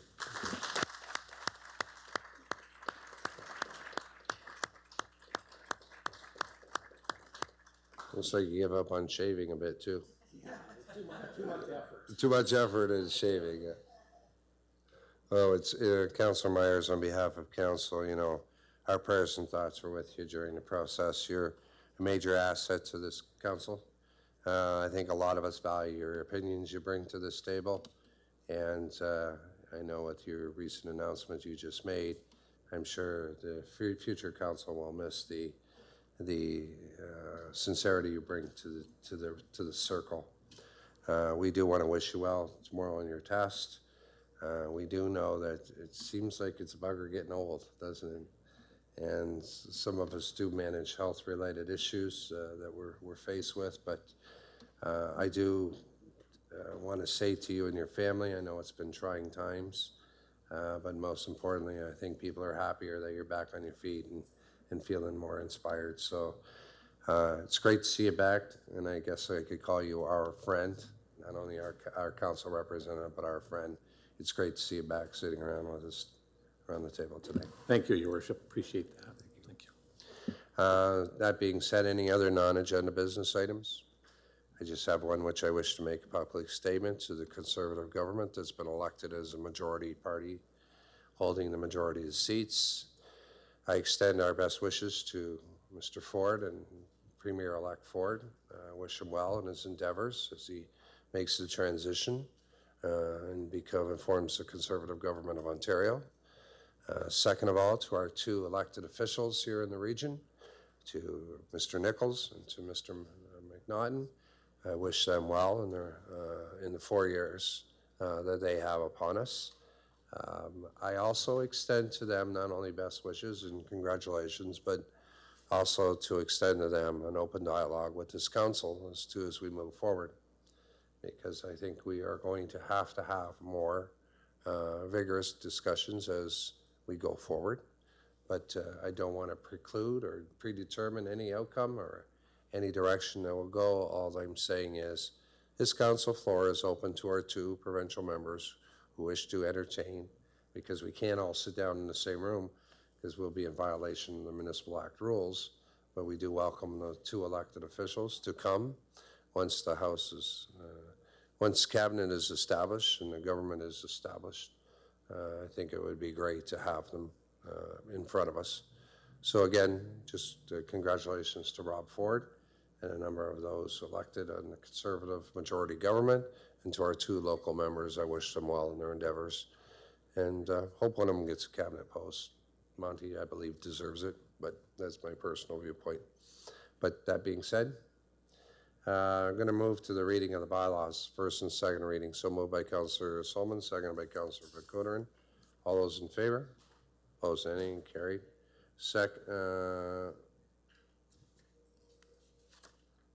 Somebody changed the typing on me.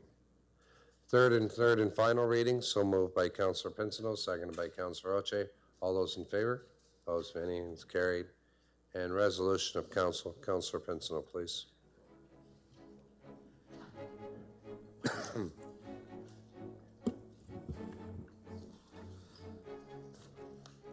I would move that Chatham-Kent Council adjourn to its next meeting to be held on Monday, June 18th, 2018, and that Chatham-Kent Council authorize itself to meet in closed session on that day and discuss any matters permitted by the Municipal Act.